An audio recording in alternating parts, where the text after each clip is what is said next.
And a very pleasant good evening, everybody, and welcome to Pioneer Field on the campus of Wayne High School for tonight's Parmar Game of the Week from RSN Sports. It's the Wayne Pioneers playing host to the Sissonville Indians. Hi, everybody. I'm Brian Noss, along with the coach, Bob Goebel. And, Coach, two teams with two totally different styles tonight, and one of them likes to throw, the other one likes to run. What are your thoughts? Well, the Wayne Pioneers, the old pound of ground running the wing tee. It's not unusual for them to take more than a half of a quarter on some drives, just burning clock and moving the football. Then on the other side, you have a quick strike type offense, more of a spread with more passing in Sissonville. So it's two totally different contrasts. That should be interesting to see how everything pans out this evening. When Sissonville has the football, their quarterback is the junior Eric Taylor. He's thrown for over 1,500 yards this year, Coach, and he's had 16 touchdowns, but he's also had 12 picks. Yes, he has. He's sometimes had a little trouble getting some help up front there, but he's when he gets a chance to get rid of the football, he's very accurate and does a wonderful job with it. And also, you've got to remember that he is throwing to the number one receiver in West Virginia right now out of all classifications, Jacob Wiseman. He's got 704 yards in receptions. Yeah, Wiseman with also 8 touchdowns. He averages over 100 yards a game as far as catches go. And Wiseman, 56 receptions on the year and averages about 12.6 yards a carry. Wiseman, the junior, and as you mentioned, leading the state in West Virginia. When it comes to rushing the football, they don't do it a whole lot up there in Sissonville. Their freshman, Blake Fisher, is basically the big horse when it comes to carrying the ball. He's carried it 40 times. Also, I will tell you that their senior, Cameron Arbogast, carries the football a lot too. He's got 232 yards on 66 carries. But, when it comes to touchdowns from the ground, Fisher has 2, Arbogast 2, and then Ian Cox has 1. And they've only had 5 rushing touchdowns all year, have the Sissonville Indians. Yeah, maybe and a lot of that sometimes is out of necessity where they can't move the ball on the ground very well, right, and have to go to the air. Well, speaking of the air, we mentioned Wiseman has 8 touchdown catches on the year. He averages over 100 yards a game. Also for the Indians, Malachi Thompson. And Malachi Thompson is a freshman, 6'2", 175. And Thompson has had a pretty decent season with 3 catches for touchdowns. Absolutely. And on the other side, talk about contrast once again. Here you have the Jackson Dameron for Wayne. He has 842 yards rushing, and he's going to be one of the guys that's certainly going to give the football to. Yeah, let's talk about the Wayne Pioneers tonight. They really do a great job of running the football. They average 21.8 points a game, and they put about 1,500 yards plus on their plus column for rushing the ball so far this year, 4.7 yards a carry. They pass the ball with a 62.8% efficiency, does the Wayne offense, and they are led by, as you mentioned, Jackson Dameron, the junior. His run for 831 yards, 14 touchdowns. He's a horse, Coach. Yes, he is, and he likes to carry the rock, and he will get after you, and he plays with a lot of intensity. He's really tough. Now, earlier in the year when we had the Pioneers, we talked about the fact that Josh Dingus, who is the sophomore, is really the backup quarterback, but their horse, Grady Spradlin, has been hurt, and so he's not going to be playing tonight. He was on the sidelines earlier, just kind of lightly tossing the ball, but Dingus is not doing too bad. He's 19 of 36 for 198 yards. He has 4 picks, but he's thrown 3 touchdowns. He's at about a 53% clip as far as completion percentage. Right, and he's a youngster too, and he's just a sophomore, and he's getting a little bit more experience under his belt. I called the game here last week. I noticed as the game went on, he got more comfortable with what he was doing, so he's capable to get some things done. Sissonville has won the toss, and they have decided to take the football in the second half, so it looks like they'll be kicking off to Wayne. As far as receiving for the Pioneers go, they're led by Rylan Murdoch, the junior. over 260 yards in receiving yards so far this season with 4 touchdowns. He averages 12 yards, about 12 yards a catch. Zane Atkins, the junior, with 9 catches and no touchdowns there. But Nate Hammer has had a touchdown. He's had 4 catches on the year. So, they spread it around a little bit. But, again, primarily the Pioneers, Coach, are a running football team, and we'll see a lot of that tonight. Yeah, that's close to the coach's heart. He's always lived and died by it, so I'm sure we'll see a bunch of it this evening. Well, Coach, speaking of coaches, Tom Harmon, we talked earlier in the year when we did Wayne over at Nitro, in his 27th season as the head coach of the Wayne Pioneers. There's a lot to be said for longevity in this game. And on the other side of the ball, Chad Lovejoy comes in tonight. The Sissonville Indians 1-6. Their only victory has been against Polka this year. And on the other side of the ball, the Pioneers are 3-5. Coming off a 2-game losing streak. The first time we had them at Nitro, they'd come off a 3-game losing streak and beat the Wildcats. Now they've lost 2 in a row, and they're due for a win here tonight. We'll see how they do on senior night here in Wayne County, West Virginia. Maybe we'll bring them a little bit of luck since we're calling the game again. Rylan Murdoch back deep to receive the kick. And it's in the air from Ethan Taylor. It's going to be a short kick. And it's going to be fielded by Ronnie Staley. Staley over the left side. Running room and finally steps out of bounds right here, crossing the midfield stripe down to about the 46-yard line. So Wayne will set up shop 1st and 10 in Sissonville territory. Great job by the special teams there to start the game out. 28 yards on the return for Staley.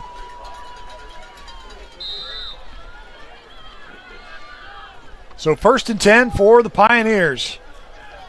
And they will mark it at the 47-yard line of scrimmage. And they give it right up the middle. That's Dameron. Jackson Dameron averages 6.3 yards a carry. And Dameron, good for 9 yards there, Coach. Yeah, really nice trap block that time. They blocked down, brought the backside guard over to the bottom of your screen there and kicked out on the trap. Made a nice running lane for him there. Dameron over 830 yards on the season on 132 carries so far. He scored 14 touchdowns for the Pioneers so far in 2022. 2nd down and 1. And they'll give it to the first man through, and that is, looks like Gilliam, Braylon Gilliam. They attempted a little counter action there, and it didn't fool anyone that time. So they actually lost about a half a yard on that, Coach. So it'll be 3rd, and it looks like maybe a yard and a half, we'll call it. Kind of difficult. What you're seeing on the screen is exactly what we're seeing here. It's hard to see the yard markers and the yard lines. But we'll call it about a yard and a half. Dameron, left side, he's got the first down and more. And what you see there is just basic football theory in that wing T. And they lined up with a tight end to the left side, but also put a wing back over there. So that means that they're outnumbering you, 5-3 over there. And that's why it's so easy to penetrate on that side of the line of scrimmage. Gibbon Soto with the stop, 1st down for the Pioneers. Just underway here. Brian Nost and Bob Goebel on the Parmar Stores RSN High School Game of the Week. Glad to have you with us here. And hold everything. There's a flag on the play, and Wayne started a little early there, Coach. Yeah, it's a little itchy there. Step just a little too soon.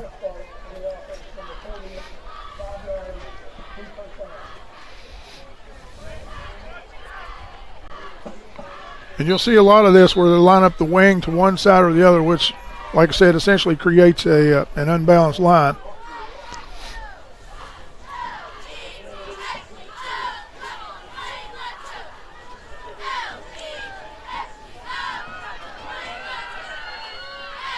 He'll hand it to Dameron. Dameron has a hole, and Dameron's off to the races. Jackson Dameron down to the 15, 10, touchdown and for the Pioneers. That is the same play they ran a little while ago and busted up in there on that trap. That trap, that's right. Nice execution by the offensive line there.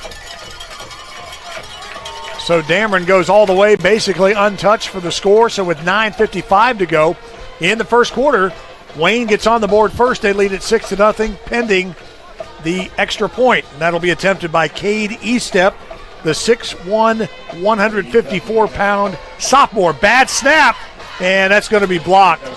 That never had a chance, as the holder just could not hold it for Estep. And so we'll go back the other way. Our score, 9:55 to go in the first. Wayne leads at 6-0. We're coming back right after this. What started as the Parmar Oil Company in 1967 has grown into 116 convenience stores in 4 states. Parmar convenience stores offer monthly product specials and grab-and-go items. Located just down the street from where you live, Parmar stores are all about being your above-par convenience store. If you don't have a Parmar store near you now, you will soon. Parmar Convenience Stores, neighbors serving your community and making life a little bit easier every day.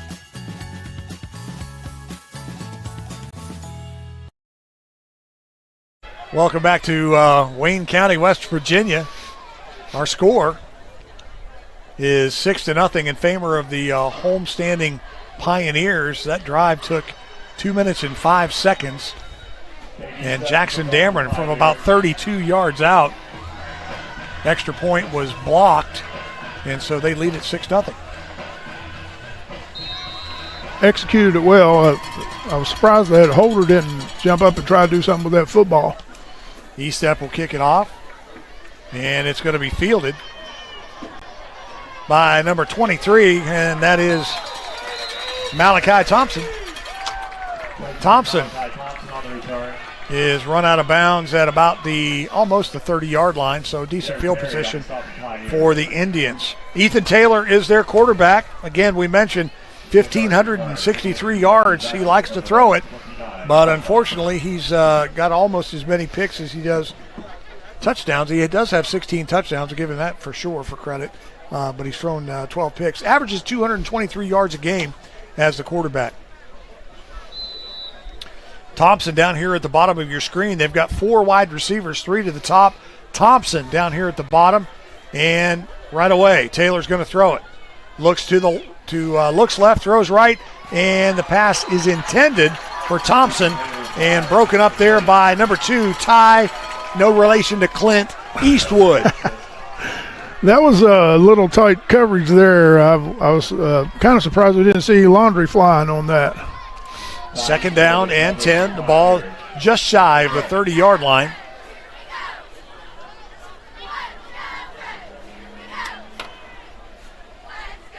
Now 4 wide receivers again, 2 and 2.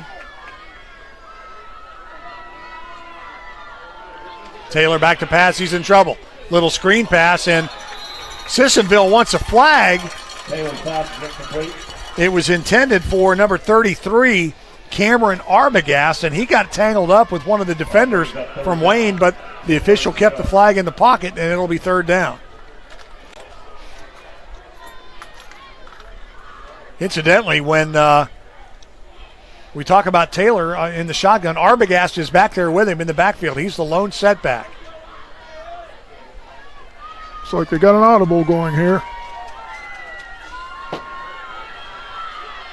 3rd and 10. Oh, and the right tackle lost his balance trying to get set. And that will add insult to injury and make a 3rd and 10, a 3rd and 15. That's Michael Taylor. Of course, being an offensive lineman, I know how it is. The only time they say your name is when you do something bad. Yeah, well, we try not to do that, though. Yeah. Hey, we love everybody. We don't care how big they are, how small they are. That's right. I love him. He's anxious. He wants to play. We're equal opportunity broadcasters. Taylor back to pass. He's going to load up and throw it, and he throws short. Pass was incomplete and intended for number 9, Jacob Wiseman. It'll bring up 4th down and 15, and they're going to have to punt. Feeling a little bit of pressure on that throw. I think he had to get rid of it just a little bit quicker than he wanted to. And they're just going to pooch kick it. And Taylor gets some roll. And, Wayne didn't have anybody back. They line up like they're going for it. So, you got to be careful there. But they didn't have anybody back. Pretty good strategy on Sissonville's part. Yeah. They're lining up just playing defense, thinking they might be going for it. So that drive, if you want to call it a drive, 41 seconds. Right. Off the clock. That's what happens when you pass. Sure. And when you pass and you're not successful, that clock will stop every single time. They had three plays from the line of scrimmage and 3 passes that were all incomplete. Dingus under center. And a broken play. Now he's just running for his life. And Dingus is going to be brought down there by Jacob Wiseman. You see they lined it up with the overload to the right side again. Then we're trying to run a counter to the backside, to the short side of the line that time. Dingus comes over to get the play from Tom Harmon. And he goes back out and he'll tell his boys what they're doing. Plenty of time on the play clock at 21 seconds.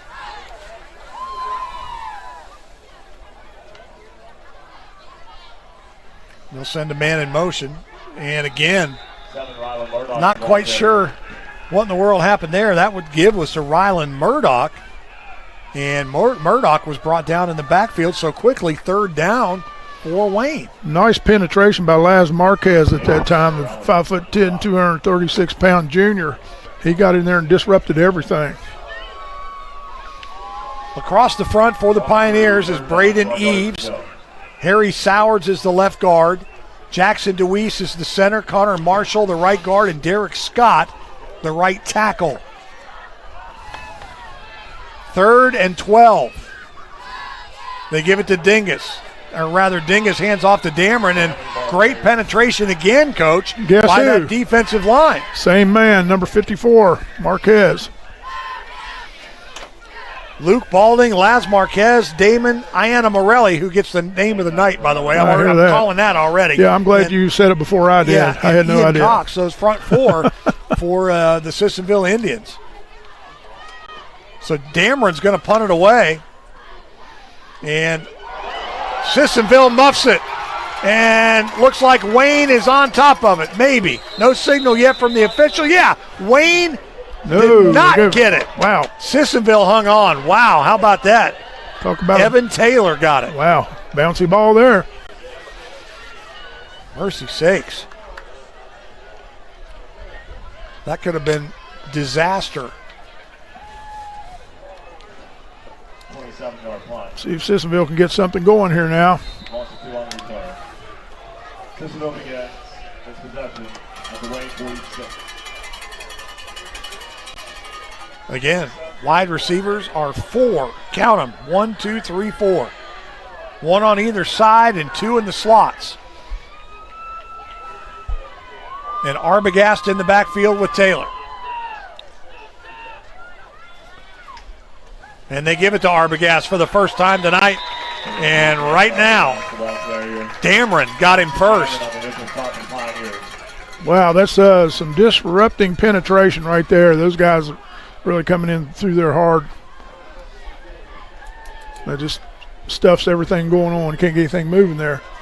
Also for 2nd down, 14 yards to go. Again, Taylor wants to pass.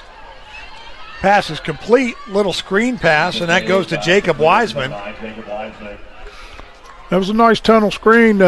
However, Wayne's backside part of their defense did a great job pursuing and getting over there and slowing that down. Mentioned Wiseman, #1 receiver in the state right now. He's got 8 touchdowns on the year, 704 yards. That's his first catch tonight. 57th catch on the year.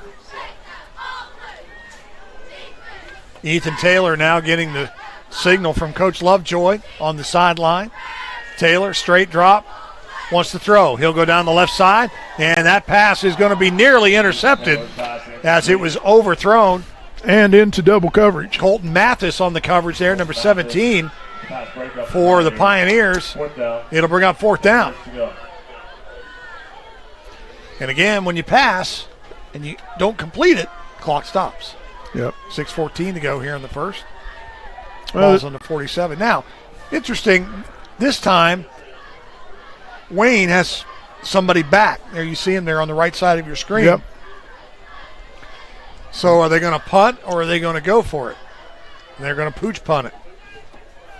And they're going to kick it away from that returner in a nice little bounce there inside the 15 down to the 14-yard line. So nice job of the Sissonville Indians pinning Wayne back to start. Good strategy for that. Well, you know, when you don't know what they're going to do. While I have a second, I want to thank the folks that helped make this possible. Kroger will sponsor the player of the game. We'll announce that later on tonight. Frontier Communications is providing production for this broadcast via the Media Center. And also we want to thank the good folks at West Virginia Coal Association. Still, coal keeps the stadium lights on, and we're glad for that tonight. 1st and 10 now for the Pioneers. Ball is at the 14-yard line, and they hand it off right up the middle. And I believe that's Dameron. Yeah, it is. That was the same play they ran 2 other times. Yeah, it's the third time they run it tonight. Trap play, right? Of course, the second one was the touchdown. So they've got something going right there. So it's getting a little chilly in here, so the coach has finally put on his jacket. It's an Alabama jacket. How'd they do last weekend, by the way, Coach? I haven't heard yet. Oh, okay. Well, if I find out, I'll let you know. Man, are you cruel this evening. How is a man from West Virginia an Alabama fan? I don't know. Give over the left side. And on his horse, and still going, is Colton Mathis. Mathis doesn't carry the ball a whole lot, but he got a first down right there. Nice job by Colton Mathis on the end around. That was a great read on the blocking there and slashing up through the hole there. Actually, one reason I have an Alabama sweatshirt on, sir, is that my son graduated from Alabama. Oh, okay. Most expensive sweatshirt I ever bought in my life.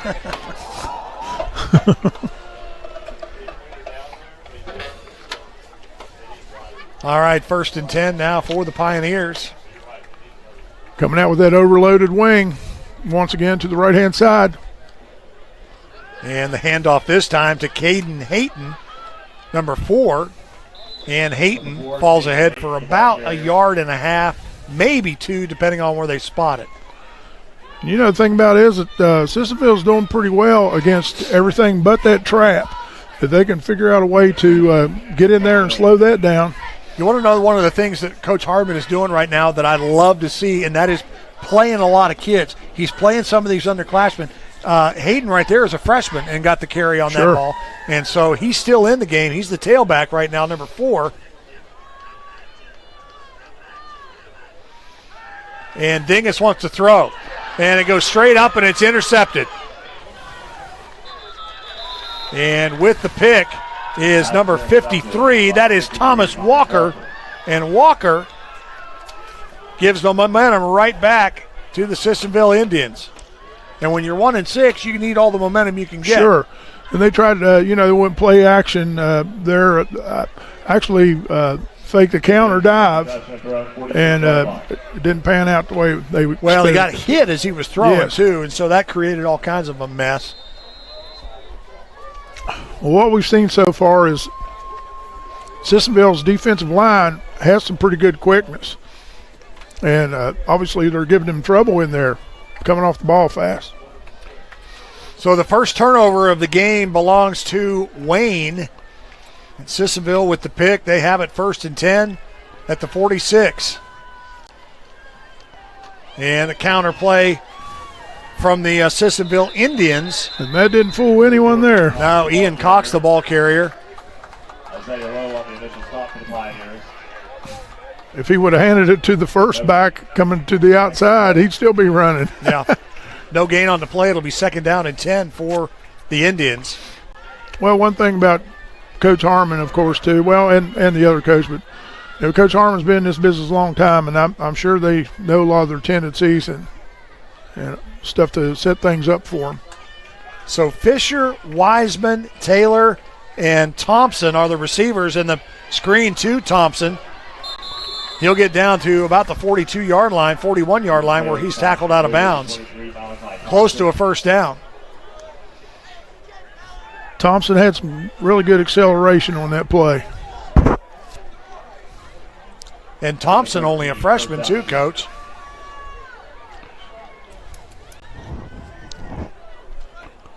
One of the leading receivers on this team. Yeah, he's going to have a bright future ahead of him. And they give the ball right up the middle. That is Cameron Arbogast, the senior. Sissonville tried to answer with their own version of the trap play there.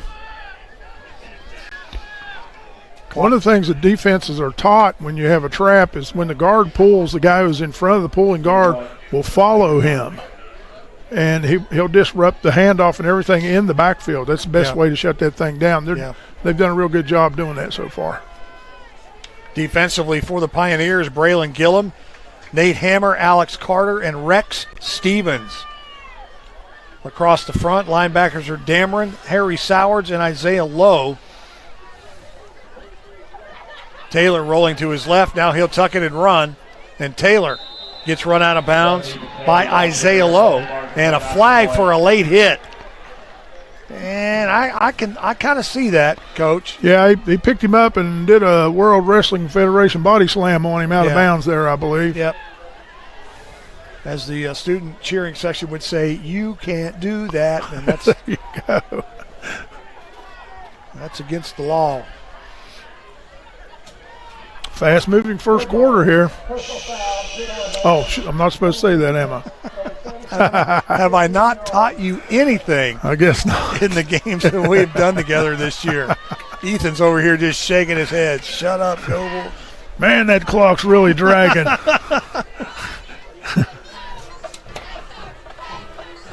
Indians get a nice piece of real estate out of that penalty. Yeah, that's 15 yards, man, and that'll put the ball at the 22-yard line, where it'll be 1st and 10 for the Indians. Now we've got two backs in the backfield.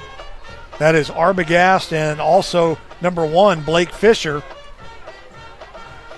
And Taylor wants to throw. Looking for a man down the left side, and he overshoots Jake Wiseman. Those hedges are gorgeous this time of year. It reminds me of Wrigley Field, only it's the wrong color, but, you know, both sides of the field are lined with hedges on both ends of the end zones. And it really, really looks pretty with the way the leaves are turning and everything. And gorgeous drive down here, by the way, today. We're talking about turning leaves and stuff. It's a really, really pretty drive down here to Wayne County. 2nd down and 10, and hang on a second. Flag on the play on the far side.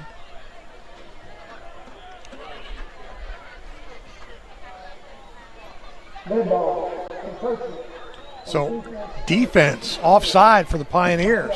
Indians walk it up another 5 yards. That makes it a little more manageable. 2nd and 5 now. Gives you an opportunity where you can go on the ground or in the air evenly. Big boys across the front for the Indians. Laz Marquez, Kenneth Maurer, Zach Hudson is the center. The right guard is Damon Ianna and right tackle is Michael Taylor. And they're going to give it around the right side. And off to the races is Blake Fisher. The freshman goes around the right side, and he gets down close to the goal line. He's run out of bounds at about the 6-yard line. Nice run. Got a nice lead block out of the pulling guard that time, too. Fisher, that freshman, 5'7", 160. He's got averages about 6.5 carries, 6.5 yards a carry, Coach. He has 2 touchdowns. He's got some nice speed. He gets a little older, gets in that weight room for a while. He's going to do something. Yeah.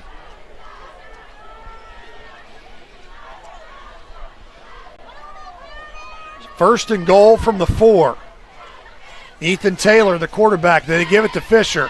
And Blake Fisher sidesteps his way into the end zone. Touchdown, Indians. Did that out of a split backfield, pulled the right guard and trapped to the left. And we've got an Indian player that is down, and he's not feeling too good at the moment. I believe that might be their center. We'll take a break, and we'll come back and check on him here. You're watching the RSN Sports Parmar Game of the Week. Stay with us. It's trick-or-treat season, and there's 3 things I can't wait to do. Give away all my candy corn. I'm just not into it. Put on my costume of my best amigo, Wes. Pretty spot on, don't you think? And haul away all my candy in my brand new truck from Dutch Miller Ram of South Charleston. During Ram Power Days, qualified buyers can get 0% financing for up to 6 years on select 2022 Ram Crew Cab and Quad Cab Laramies and Bighorns. Winter is coming. It's time to remember Mullen Plumbing, Heating, and Cooling. With cooler days ahead, now is the time to call Mullen Plumbing, Heating, and Cooling and schedule your heating system tune-up. Our experienced technicians will provide you peace of mind with our comprehensive 15-point system service. The Mullen Heating System Service and Safety Inspection will ensure you aren't left in the cold this winter. Remember, Mullen Plumbing, Heating, and Cooling. Call and schedule your tune-up today or visit us online at mullenplumbing.com. Make sure you are informed with HD Media. We are leading the state in local, digital, and print media. We are storytellers.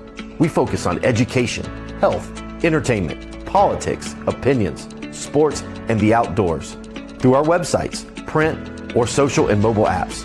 We work every day to enhance the lives of our customers by informing, entertaining, and empowering our readers in the communities we serve. We are HD Media.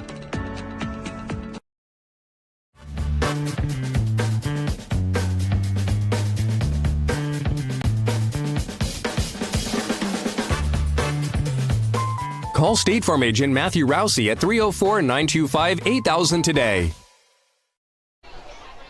Welcome back to Wayne High School at Pioneer Field. And just now, number 60, Zach Hudson, the 5'10", 270-pound junior center, is making his way to the sideline. It's taken him that long to get up, and he's certainly not under his own power. Now some of the coaching staff and his teammates are going to lift him up and get him off the field. He's nursing that left leg. Now, I don't know if it's a knee, I don't know if it's an ankle or what, but I know that he was down on his back for a long time before they finally got him rolled over, sat up and then stood up, and now they're carrying him off the field. Hate to see that. I hope he's okay, but he looks like he is in a world of hurt right now. Yes, and he's one of the best linemen they have. He's a leader. They all do things through him. I hope he's okay. Doing the kicking duties is the quarterback, Ethan Taylor. And that one is blocked. It was a good snap, good hold, but good penetration from the Wayne Pioneer defense. And so that one is blocked as well. So we are knotted at 6. While I have a second, I want to continue to thank our sponsors, Martin Transport. You can join their team of professional drivers. They've got the best pay and benefits. You can learn more at driveformartintransport.com. Also, we want to thank Summit Community Bank, a Forbes magazine best in West Virginia bank. Find out more at mysummitbank.com or mysummit.bank. Mullins Plumbing and Heating, proud partner of Game Day. Contact them for a free consultation. Also, we want to thank Kolaski Orthodontics for all your cosmetic and medical dental care. Contact aperfectsmile.com. Now, you want to find out how you can read about this game tomorrow, you can check out HD Media online, or you can go to the WVGazetteMail.com, HeraldDispatch.com, and tomorrow morning, or pick a paper up at the newsstand. Simple as that. There you go. Getting interesting now with 2 block conversions tied up.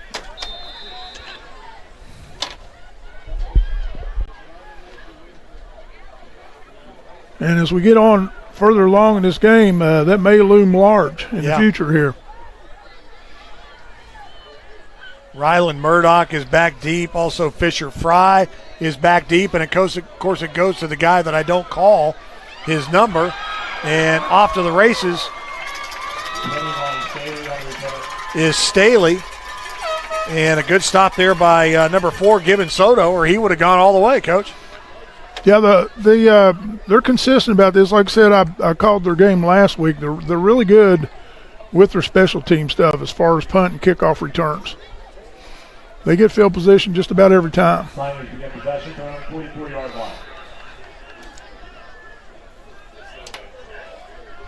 First and 10 for the Wayne Pioneers. Ball is spotted at the 44-yard line. And here we go, Dingus under center. They give it on the end around. Coming right into your living room is Rylan Murdoch. Murdoch spins out of a tackle, and now he's met by 3 Sissonville Indians. Talon Harrison had a shot at him, couldn't bring him down, but the other 3 guys helped out.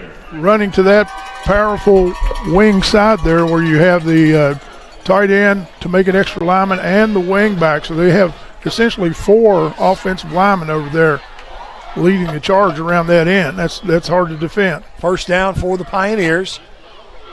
The ball now in Sissonville territory at the 45-yard line. They give it to Gilliam. Braden Gilliam has some running room. He goes up the middle for first down yardage. And is brought down there by number 6. That is Evan Taylor. 3 Taylors on this ball club from Sissonville. I'm guessing a couple of them might be related. Not sure. I was wondering if Ethan and Evan might be twins. Twins, yes, 'cause about the same size. Yeah. Now Michael is also a junior, 6 foot 210 pounds. Yeah. Michael Taylor. Dameron in motion, broken play, and Dingus just has to hang on and get what he can. That's the second time tonight we've seen a broken play on that Wayne offense where Dameron has come around or somebody's come around in motion, but they don't hand the ball off. Right. I think they're trying to, they got a pretty good gain earlier in the game where they faked the jet sweep and handed it to the dive back. I think we're trying to go back to that. It didn't work very well, obviously. Inside of a minute now in the first quarter, it'll be 2nd down and 7 to go. The ball is at the 30-yard line of Sissonville. Dingus hands the ball. No miscommunication there for Dameron, except he slips. And that's what they've been doing all evening. The counter trap to the strong side where they're outnumbering them over there, and Sissonville is not adjusting to that. This should be the last play of the first quarter, although the game clock is ahead of the play clock, but Wayne's going to run a play regardless. 1 wide receiver as he stepped to the top of your screen, and they give it to Dameron. Dameron, first down yardage, and he almost broke it, Coach. He's down to the 15-yard line. Yes, he was a 1 foot step away from breaking that one. That was the counter trap they've been running so well. Now they'll start the clock when they get the stick set. There it goes.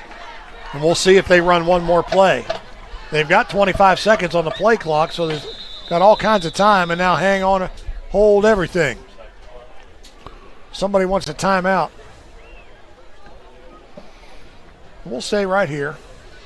I'm sure it's a 30-second timeout, but I don't know who called it. I don't either. It didn't signal which team. Timeout. Sissonville. Oh, Sissonville. Okay. Thank you for our public address announcer. Well, a lot of things can break down defensively when you're when the offense is hurrying up to get to the football and you only have a few seconds left and they're going to snap it. A lot of times the defense doesn't have time to line up in the right way and adjust to what's going on. And it's affecting Sissonville, like I was referring to earlier, where it's essentially an unbalanced line when they put that tight end and the wing to one side. They only have the guard and the tackle to the other side. And that can cause a lot of problems because you can run right into the teeth of the beast where all the linemen are, or you can go back to the other side where they have adjusted. I was just getting ready to say, how many different variations can you have out of that formation, right? I mean, you have to be prepared for everything. Right. It's tough to defend because it's just as lethal going back to the short side as it is going into the strong side where you have 2 extra blockers. Yeah. Cade Estep in the pink sleeves wearing number 0. He goes to the top of your screen. And an I formation in the backfield. And again, it looked like Dingus didn't know what to do with the football, but he got ahead a little bit. I don't know what in the world, but anyway. That may have been the design play there. But I'm not sure. Hey, let's act like we don't know what we're doing. There you go. All right, that's the end of the first quarter. Our score, we're tied at 6. Nost and Goebel, we're coming back right after this. August 5th, 2013 was supposed to be the happiest day of my life. It turned into a nightmare. Harmony was too big for me to pass through my pelvis. They thought the best option was to put the vacuum on her. She begged for a C-section over and over and over. They wanted to rush through it. Once Harmony came out, it probably wasn't 5 minutes. They rushed her to NIC unit, and then her head swelled the size of a watermelon. It pretty much crushed her whole skull. Ben Salingo was recommended to us by a family friend that he had represented. Having Ben Salingo on our side changed everything for the better. From day one, did everything for us. He kept in touch with us pretty much on a daily basis to let us know what was going on and even just to check on us. It gave us closure as a family, a peace, a calming feeling over us that she can rest in peace finally.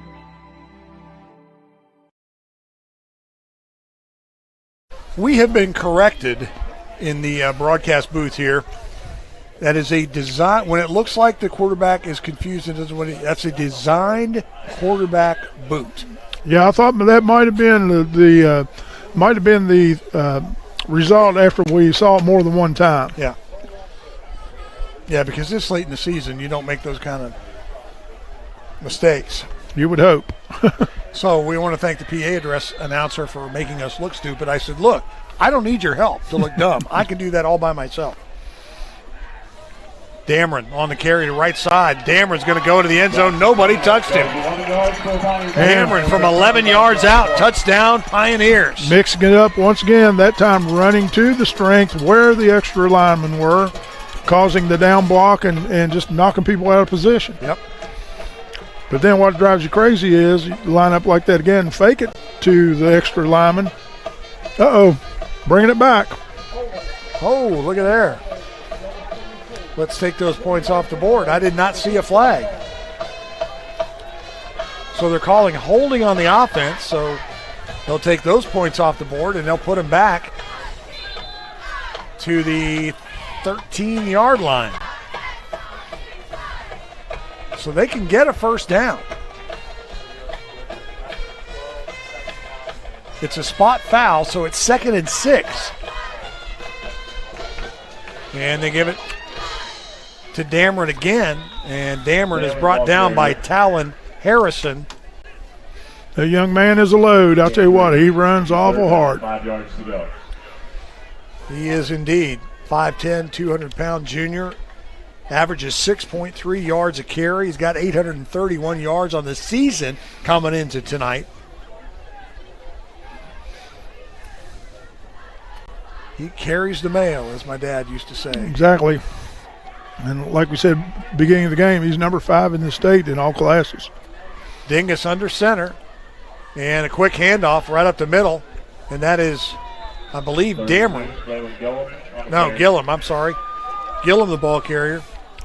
Going back to what we were talking about, the last time they ran that play, they faked it to the first back and gave it to the second back on the counter action crisscrossing. That time they gave it to the first back and faked it to the other guy. So 4th and 1 here. They're going to go for it. I can't blame them. I mean, they've got that 1-2 punch of Dameron and Gilliam in the backfield. I would think number 48 be hauling it this High time. Formation. They give it to Dameron. Dameron across the 5 down to the 3-yard line. First down. So they'll get a fresh set of downs, Coach, inside the 5. Great job by Dameron falling forward, which is what good backs do. They will spot the ball at about the 2.5-yard line. They'll call it 1st and goal from the 3. Dameron looks a little gassed there where he's been working so hard, but I guarantee you he wants to have this one. He's lined up in that wing position right now, and they send Murdoch in motion and give it to Gilliam over the left side, and Braden Gilliam goes into the end zone for the touchdown. Little tight dive in there. Dameron was the lead back that time, so it was like putting the guy in motion and running an isolation play up behind the big guy. Yep, I like that. They lined him up in the wing, and just when Gilliam got the ball, you just followed him into the end zone, and easy peasy. Well, the thing about it is, and you have a kid like Dameron that runs so hard or does so well carrying the ball, when his buddy scored, he was the first one to raise his hands and show him the touchdown. Yep. Yeah. And I love that, man. I love the teamwork and the camaraderie that these kids show. Uh-oh, going for 2. Going for 2 here, yep. Dingus runs into his own backer, but throws it no problem. Pass is caught from Rylan Murdoch for the 2-point conversion, and 14-6 now is our score with 10:09 to go. We'll take a break. We're coming right back. You are watching the Parmar Stores Game of the Week on RSN Sports.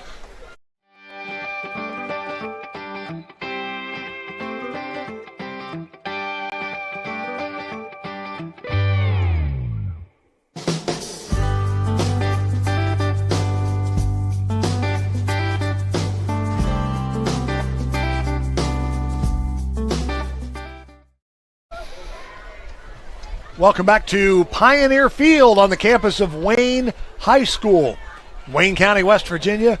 Brian Austin, Bob Goebel bringing you the RSN Par-Mar Stores Game of the Week, 14-6 after Wayne just scored on that long drive. Braden Gillum in from 3 yards out, and they lead it 14-6. And we were having some fun watching two teams getting after it here this evening. Two teams with losing records, but you wouldn't tell by the way they're playing because they are both fighting really, really hard. Great coverage by the kicking team. Kick taken by the up man, and that was Talon Harrison. People don't realize, and a lot of coaches don't work on enough, this is a third of your game. Yeah. The kicking game can solve a lot of problems for you and create a lot of problems. You betcha. I guess and unfortunately, in high school, they don't spend a whole bunch of time on the kicking game, on the special teams game. And even in college, I was talking to my son last week, who's a Division II college coach. They don't spend a lot of time on special teams. Right. Ethan Taylor in the shotgun. Hands the ball off. That is the first man through, Blake Fisher, the freshman. And Fisher will go ahead for maybe a yard. That's it. Pioneer defensive line stifled that one. They are stout. Yes, they are. Gilliam, Hammer, Carter, and Rex Stevens.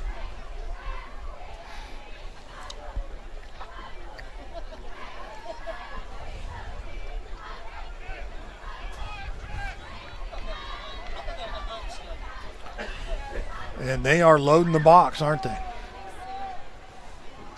6 guys on the line of scrimmage and 2 linebackers. Taylor rolling right, wants to throw. Looking downfield, he's going to be way short, and the pass is caught. Wow. That is Malachi Thompson. That's pretty incredible right there. How in the world he got a hold of that ball, I will never know. Mercy sakes. Right in between 2 defenders, no less. 41 yards on that pass. That helps your offensive cause a little bit. Yes, it does. Good protection that time as well. And I like Thompson, man. He's 6'2", and he goes 175. He's only a freshman. Now they're going to call pass interference to add insult to injury, but they're going to obviously decline that, will the Indians. They'll take the 41-yard gain. Thompson, a very talented kid for his age. He's going to have a chance to do a lot of good things in the future. Yep. I thought that ball was going to be picked for sure, but it was just over the outstretched hands of the defender and right into Thompson's hands. And they'll give it to Fisher. Blake Fisher. Counter draw that time. They crisscrossed the backs, gave it to the second one, going to the right to no avail, I might add. Isaiah Lowe on the stop there.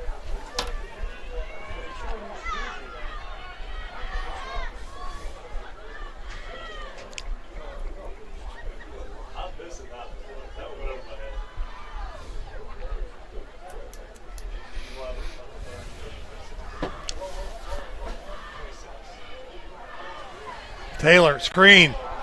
And the pass is caught by Wiseman. Wiseman, stiff arm. And thrown out of bounds by Ryland Murdoch, and a late flag there. And I tell you, Justin Perry on the defense there came within a hair of picking that and going for 6 in the opposite direction. And did you see, I don't know if you saw that, Coach, but Wiseman went over to Murdoch and tapped him on the helmet, said, "It's okay, man, I'm fine. You didn't hurt me." Fans don't like that one. Penalties will kill you. Just ask Nick Saban. Yeah. Well, I would, but he's in a bad mood. He's not talking to anybody. That's for sure.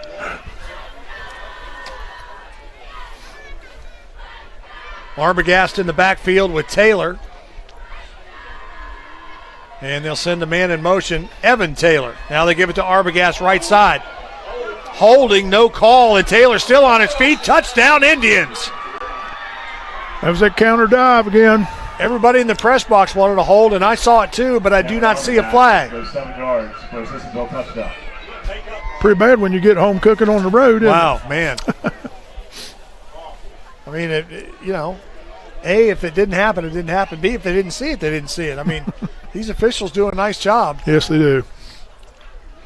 I wouldn't want their job. No. Listen, I umpired for 10 seasons, high school and college ball in West Virginia and Ohio, and it is a tough gig. Nobody loves you. Well, yeah, and now you see these stories, across the country of officials getting met in the parking lot by upset fans and parents, and it's a shame. As Taylor throws it out of the end zone, incomplete, trying to go for 2. So with 8:14 to go in the second quarter, we've got a back and forth affair here as Wayne leads at 14-12. We're coming right back. You're watching the Par Mar Stores Game of the Week on RSN Sports. I'm attorney Bobby Warner. Congress recently created a fund to compensate victims of Camp Lejeune who were exposed to toxic waters between 1953 and 1987. If you or a loved one were diagnosed with cancer or other health issues related to toxic water exposure at Camp Lejeune, call today for a free case evaluation. Bobby Warner, now's the time. Call 345-6789. Ball Toyota is here for you. Gas prices got you down? Toyota has a hybrid for everyone, like the 53 MPG Corolla or Camry, the 58 MPG Prius, the 41 MPG RAV4, the 40 MPG Venza, and the 36 MPG Highlander. Need more room or want to haul a trailer or boat? Get the new 22 MPG Tundra Hybrid. Give your new Toyota the protection it deserves with a genuine Toyota service contract. Visit balltoyota.com. Ball Toyota of Charleston. It's a whole new ballgame. Welcome back to Wayne High School, Wayne, West Virginia.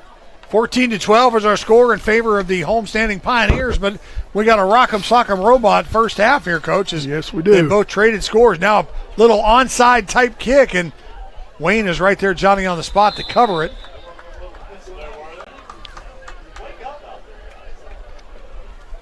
It's kind of weird. They picked the ball up and something, and nobody blew the whistle, and everybody just kind of stopped. They did indeed. By Justin Perry falls on the kickoff away. Pioneers be in possession, throw 44-yard line.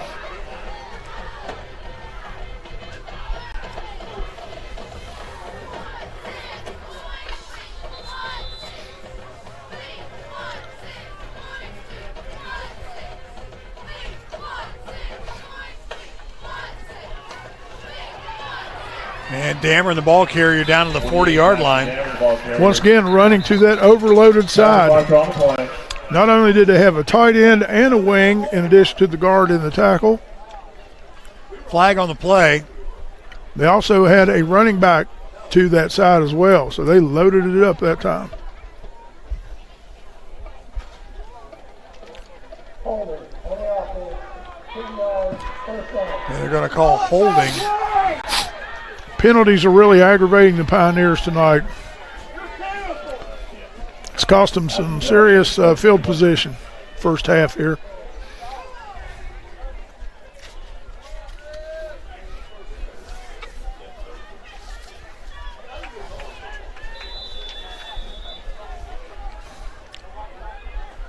So that'll bring back that nice run from Dameron.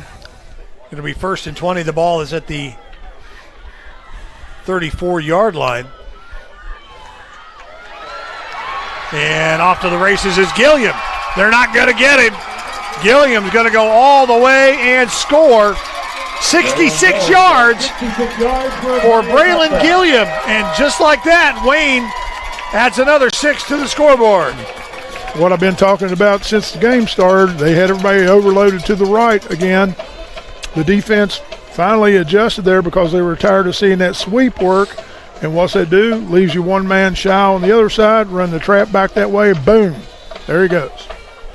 Or they say, whoomp, there it is, yeah, I guess. Yeah. So they say. I don't know. I'm not with it, as they say. I got You might think, I'll wait till I kick this extra point. I'll tell you a little story here. Wayne going for 2 again. Yeah, they are going for 2. And they give it to Murdoch along the left side. Murdoch just waltzes, thank you very much, into the end zone. You know, talking about not being with it, right? So when I first started my career back in the late 80s, early 90s in radio, I was a disc jockey. And I had my own show, right, where I went out on the road and I did dances. Right. And I did wedding receptions, and I did all that kind of stuff. I had all my own equipment and everything else. So I haven't done that, mind you, for 25 years. And I got a request this week to do a wedding reception. And I said, are you kidding me? I couldn't tell you the first popular song that's out there right now. Nah, me neither. It's like, well, we'll give you, you've got all your equipment for you and all the music. I said, forget it. I'm never doing that. Not that I wouldn't enjoy it, but I'm just so not with it anymore. Right. You know what I mean? I know exactly what you mean. I mean, if it ain't Dixieland Delight by Alabama, I don't know, I don't know much that's out there. Yeah, I mean, Reba was in town last night. I could play Fancy, I suppose. But gee, many Christmas. Homie, don't do that no mo. All right, back the other way with it is Arbogast. 33, Cameron Arbogast with a nice little return where Sissonville will set up 1st and 10 at just shy of the 40-yard line. Again, I can't see the yard marker, so they'll call about the 38, I'm thinking. The point difference in the conversions, yeah. It's 10 points now. Well, we've had 2 blocked extra points. We've had another conversion that failed. Ethan Taylor, your quarterback, 6 foot, 160-pound junior, with Cameron Arbogast in the backfield.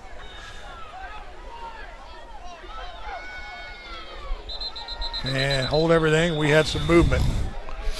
One thing that I think is good for coaches to do, and I always did if we, regardless of what kind of offense we had, every week in practice for a little bit each day, we would have what we call a blitz drill. And we would line up and put a defense over there and have them blitz in every different way they could and pick up the blitzes with the backs and the linemen. Then that way when it happened in a game, it wasn't a surprise. Yeah. Malachi Thompson guilty of moving before the snap. And so that'll put Sissonville back 5 yards. Taylor, high snap, under pressure, rolls to the left. Taylor is going to tuck it and run now, and he'll run out of bounds at the 36-yard line. They'll give him the 37. And you see that's what happened right there. There was a guy that blitzed unaccounted for. Nobody picked him up. You got to be able to do that. If you're going to throw the ball a lot, you have to have a back that can recognize that and help out, or slide protect with your line. So they got the penalty yards back, Coach. It's 2nd and 10 now. Back to the original line of scrimmage, which was the 38-yard line. Taylor, southpaw, rolls right, and that's a tough play for a southpaw quarterback rolling to your right. Sure is. Because you got to throw across your body. Right. You have to. While you're running, you have to swing your shoulders around to get square up. Yep. Yeah. You got to do that, and that makes it all the more difficult. So now 3rd and 10. Clock stopped on the incompletion. They are helping him out somewhat, though, rolling him out. That's a little bit harder to defend.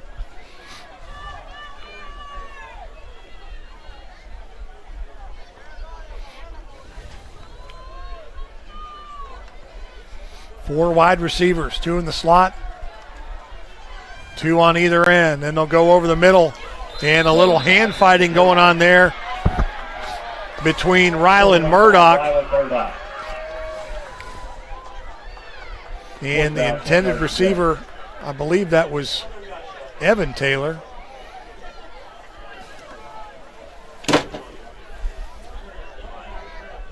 It was. Evan Taylor. Sissonville signaling the play in once again with no huddle. And Evan Taylor wanted a flag there, thought there was some extracurricular activity. And the punt will be fielded at the 30-yard line. Fielded there by Colton Mathis and brought down by Evan Taylor. And the pooch kick helped once again. They didn't get it back there as far as they have been, but it's really tough when you don't have a return set up off of that. Maybe they'll adjust and do something with that at halftime. Yeah. Again, while we have a second, we want to thank our sponsors. Rocky Knob Farm is a proud partner of Wayne Athletics in helping bring this streamcast to you. Find them on the web at rockyknobfarm.com. Also, the game brought to you in part by Sissonville Indian supporters. Dana Farrell for West Virginia House of Delegates in the 60th District, a proud supporter of Sissonville schools and working hard to build better communities. Vote Dana Farrell, Republican, for House of Delegates. And my good friends up at Atkins RV in Ripley. Jason Atkins and his family up there. Contact him for a full line of RV sales and service. Just a short drive up I-77, exit 132. Quick screen out to the right that time. Got a little bit of a gain on it. Gain 4, 2nd and 6. 4 yards on the gain, 2nd and 6 now for the Pioneers. Dingus under center to Dameron. Dameron breaking tackles, still on his feet. Dameron across the 45 to the 46-yard line. And that is their patented long trap. Once they went and ran it again, pulling the guard, kicking out to the wide side.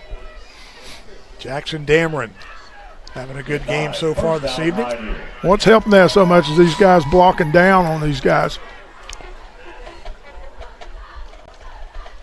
And there's that quarterback boot. Almost like a quarterback draw, Coach. Yep. They'll go a yard there. Didn't get enough movement up front there that time to get that guard out there. No gain. Gave him no gain on the play. It'll be 2nd and 10. Clock continues to run at 5:45 to go in the first half. Brian Nost and the coach, Bob Goebel, bringing you the Parmar Stores RSN Game of the Week on rsn.com, Facebook Live, however you're catching us tonight. We appreciate you tuning in.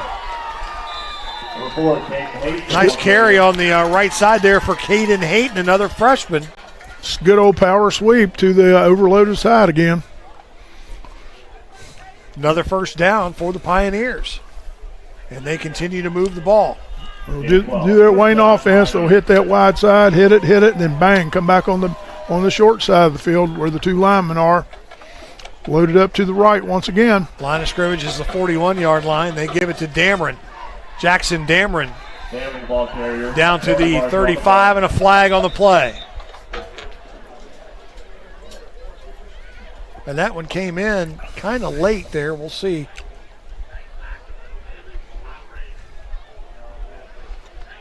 And they're going to mark it off against Sissonville, 5 yards. And we still don't have a call yet. We're waiting. Here it comes.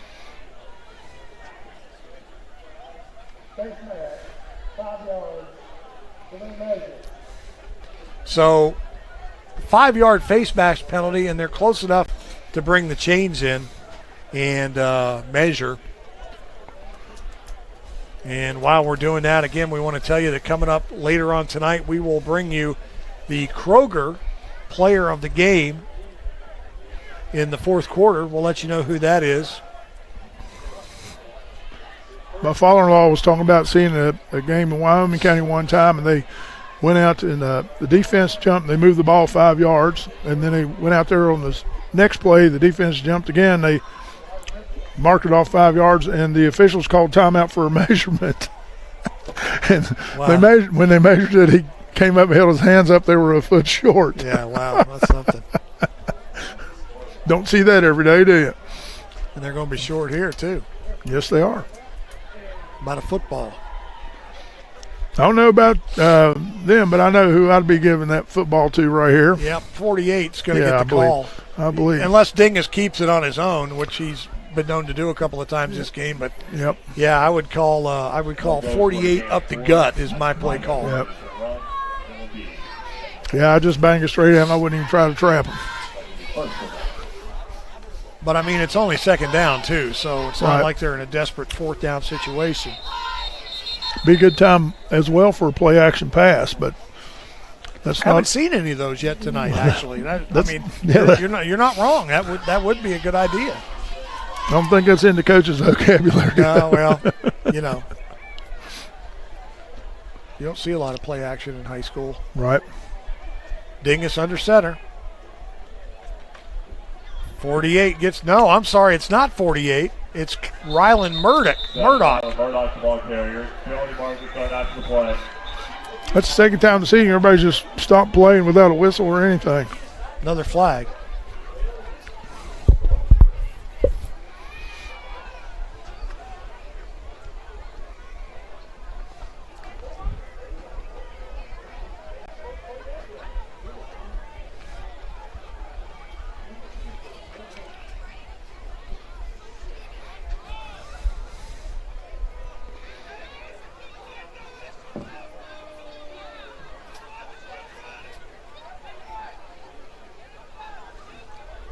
Result of the play is the first down. It was a dead ball. Personal foul. Wow, I didn't see that one.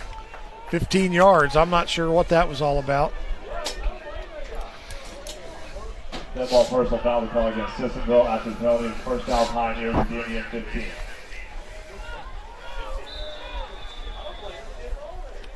So that will put the ball at the 15-yard line. And big-time penetration in the backfield. Murdoch, the ball carrier. From Damon Iannamorelli, but not before Rylan Murdoch carried that ball forward for about 3 yards. Gain of 3, second down, 7 yards to go.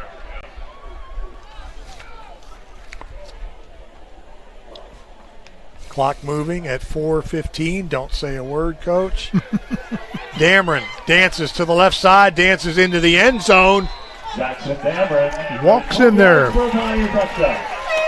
We talked about him all night. He's a big old boy, 5'10", 200-pound junior. Averages over 6 yards a carry. And I love the way he runs angry. Yep. He's a good one.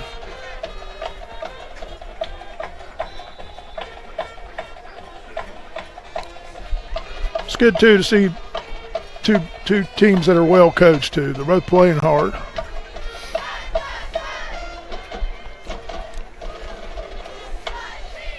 And no good. There's your play action. Yeah. 14 unanswered points now for the Wayne Pioneers, and Sissonville has got to regroup. Our score, Wayne 28, Sissonville 12, 4:08 to go in the first half. We're coming back right after this.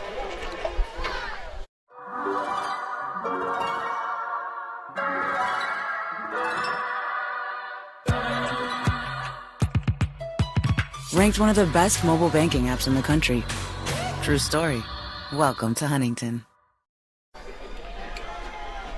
Welcome back to Pioneer Field on the campus of Wayne High School. Our score, Wayne 28, Sissonville 12, and they have rolled off 14 unanswered points here, have the Pioneers in this second quarter. Yeah, and the thing about it is, too, the Pioneers have really put it down on the defense, too. They're starting to play really well on that side of the ball as well. Yeah. I think it kind of took them a while to find their groove, but I think they've found it.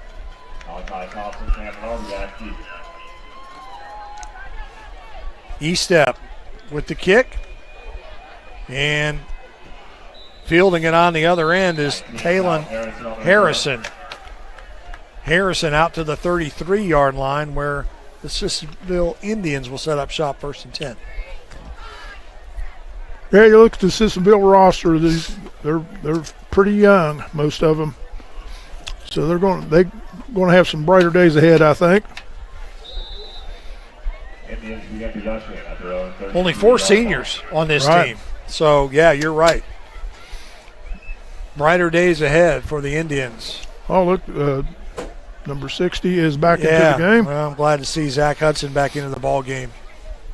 He got hurt there in the first quarter, and I didn't think I'd see him again tonight, so it's good to see him back. Cameron Arbogast, the ball carrier. A little better job up front. You know, that ran the old counter tray there, pulled the backside guard and tackle, and the guard comes down the line and kicks out, and the tackle tries to turn up into the hole and block whatever comes up through there. I don't know if you're seeing, Hudson is still favoring that left leg a little bit, but he's obviously able to put enough weight on it to go in there and be the first team center.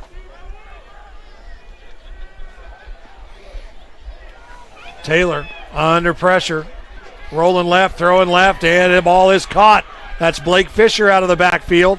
Fisher still on his feet. And I'll tell you what, either tackle the football or tackle the player, but Colton Mathis was trying to tackle the football. He sure was. Good effort on the receiver and the defender's part there. And trying to tackle the football got him about an extra 8 or 9 yards. Yeah, and the thing that defenders need to realize, too, if I'm a receiver and you're a defensive back and we're both wrestling over that ball, the offensive guy gets the ball. Yeah. Unless he takes it away from him, of course. Of course. 4 wides, that's Nate Hammer. I'm sorry. That's Jacob Wiseman, number 9. Number 1 is Michael Fisher. Wayne bringing him off the edge here. Taylor wants to throw, and he's going to overthrow his intended receiver, and that is Malachi Thompson, number 23. Second and 10. This Ethan Taylor is a fighter, buddy. I'll tell you what, he's trying to get things done. Well, it's not like that he hasn't had a successful season, over Right. 1,500 yards. You know, we were talking about this before the game. We're trying to figure out what week of high school football this is. This is week 9. I know. It's just, where has it got? I don't Remember the know. first game we did, Hurricane and Winfield? And we thought, you know, it was hot and we were sweating and Right. it was sticky and we had hornets buzzing around and now we're all sitting up here in our coats bundled up and daggone Ethan's got a hat on covering his ears up so he doesn't catch cold. he's shivering over there. He is. We need, anybody out there got a blanket, bring it up to him. He's in bad shape. Poor kid. I'm sitting here with my shorts on. Pass incomplete, now brings up 3rd and 10. It's 2 deep balls in a row.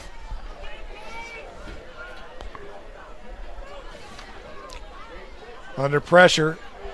And the man underneath is Thompson on his horse.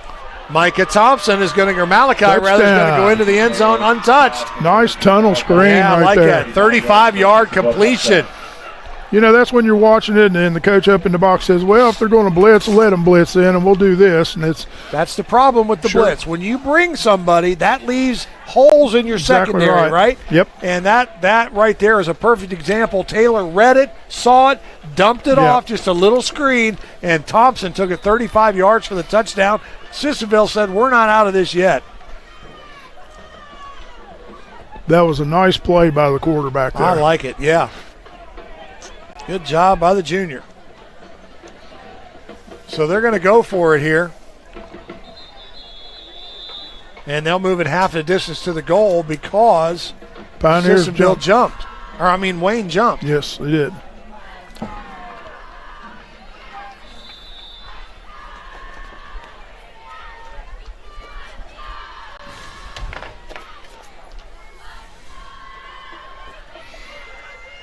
And a direct snap to Arbogast, and Wayne was all over it. That's one of those plays, Coach. Did you see Ethan Taylor? Yeah. He comes out of his set, and he's walking towards the sideline. Yeah. He's looking toward, what's going on? Yeah. What's going on? And they do the direct snap to Arbogast, and Wayne's like, we've seen this on YouTube.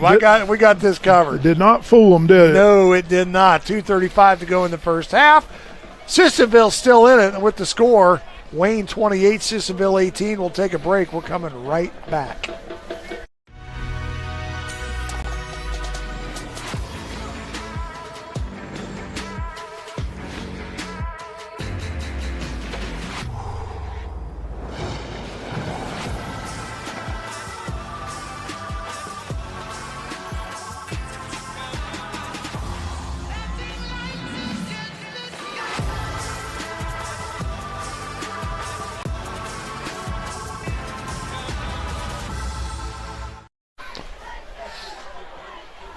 28-18 is our score with 2:35 to go in the first half. Brian Austin, Bob Goebel bringing you the Parmar Stores RSN Game of the Week. Short kick is taken by one of the up guys. Good chance right there. Sissonville almost recovered that kick. You know, and here we are again at a 10-point differential. When I say up guys, I mean up. That's Harry Sowards, number 64. And he's a junior. His dad's on the coaching staff, by the way. He's an assistant. He's a good football player, I'll tell you that. Hey, man, anybody that can wear pink and look good in it is okay by me. Dingus, screen, right side. Off to the races is Gilliam. Braylon Gilliam, big-time gain inside the 40, down to the 36-yard line. Wayne says we're not done yet in this first half, Coach. And guess who was out there drive blocking the defender down the field in front of him? Tell me. Jackson Dameron. How about them apples? What a team player.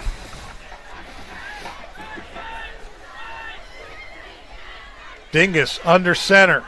Straight drop. Wants to go for it. He does. Passes incomplete. And even if he would have caught it, Zane Atkins was out of bounds. 2nd and 10. 2nd and 10. Clock stops on the incompletion.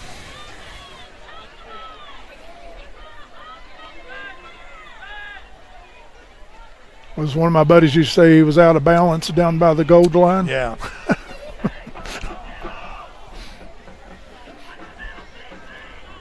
Josh Dingus under center. Hands it to Dameron. Dameron.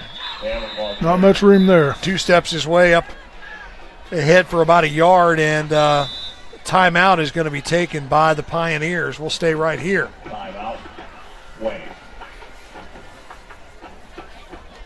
Coming up at halftime, Timeout of the half. we will look at some scores from around the state of West Virginia.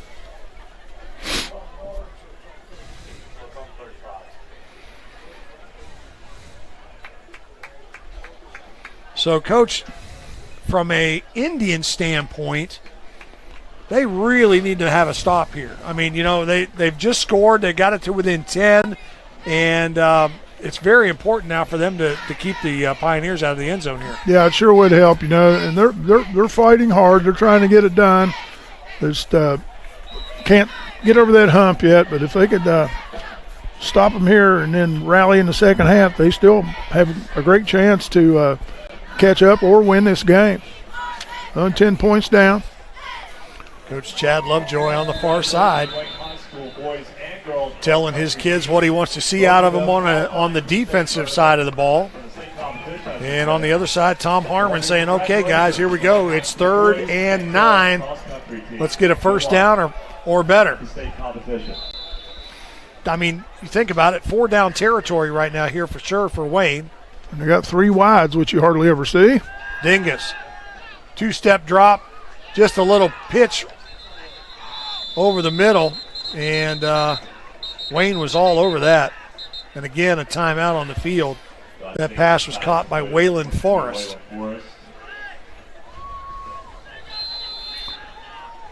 Waylon was playing on the wing and snuck into the middle there, though, but to no avail. They figured out what was going on. Now Sissonville taking a timeout as it's 4th down.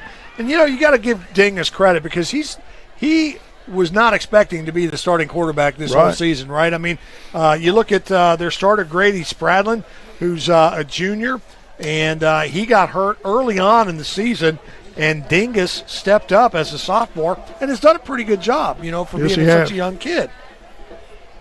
I'll tell you who I like also is Dingus's backup now, Fisher Fry, number 12. Fry is also a sophomore, and I was watching him in warm-ups, and the kid can sling the pigskin. Yes, he can. He does a really nice job. Throws a really good ball in warm-ups, and so, you know, if they need him, he's going to be there for them. That's one thing you have to do as a coach. You got to keep them all ready, you know, because next man up, somebody goes down. You got to go. You know, that's exactly right.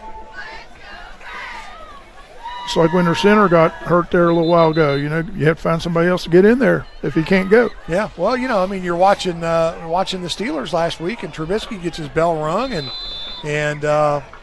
not Trubisky, but Pickett, and Trubisky comes in and helps pull off the upset against Tom Brady and the Bucs. Right. And on fourth down, the carrier goes to Ronnie Staley, and they didn't get it. So a nice job. I told you Sissonville needed a stop, Coach, and they got a stop. They listened. Gain of 5, the Indians will take over on down. Minute 45, and the Indians have one timeout left. And they're capable of a long play. We saw that True. 41-yard touchdown play the last time the Indians had the ball. Get a little 2-minute offense going here. Again, Ethan Taylor, your quarterback, 6 foot, 160-pound junior. 4 wide receivers, and Taylor wants to throw. He's under a lot of pressure. Just dumps a little screen to Cameron Arbogast. Arbogast on his horse, and here he goes. Arbogast, left side. He's got one man to beat, and they wrap him up at the 36-yard line. That's a big gain. That was a really good offensive call there. They were looking for the deep ball, of course, bringing a lot of pressure, and you dump that ball down in the middle, and he just runs right past them. 34-yard, 35-yard gain. They give him to the 35-yard line. Just like that, Sissonville in scoring position. Taylor's pass completed to Thompson. I say scoring position. This isn't baseball, obviously, but I mean when you can run off plays of 41 and 35 yards back to back, sure, you know you're anywhere on the field, you're in scoring position. And they've got a pretty good amount of time left too, as well. Yeah. And they've got one timeout remaining. Taylor steps up, almost gets sacked, still on his feet. Now he'll roll to the right and get shoved out of bounds by Colton Mathis. And Mathis has already been called tonight for a late hit out of bounds, so he needs to tread lightly. Gain of 2, third down, 3 yards to go. And they still have the timeout left. Damon Iana Morelli holding his left arm close to his body, now both hands on his hips, number 66 with the pink sleeve on the right arm.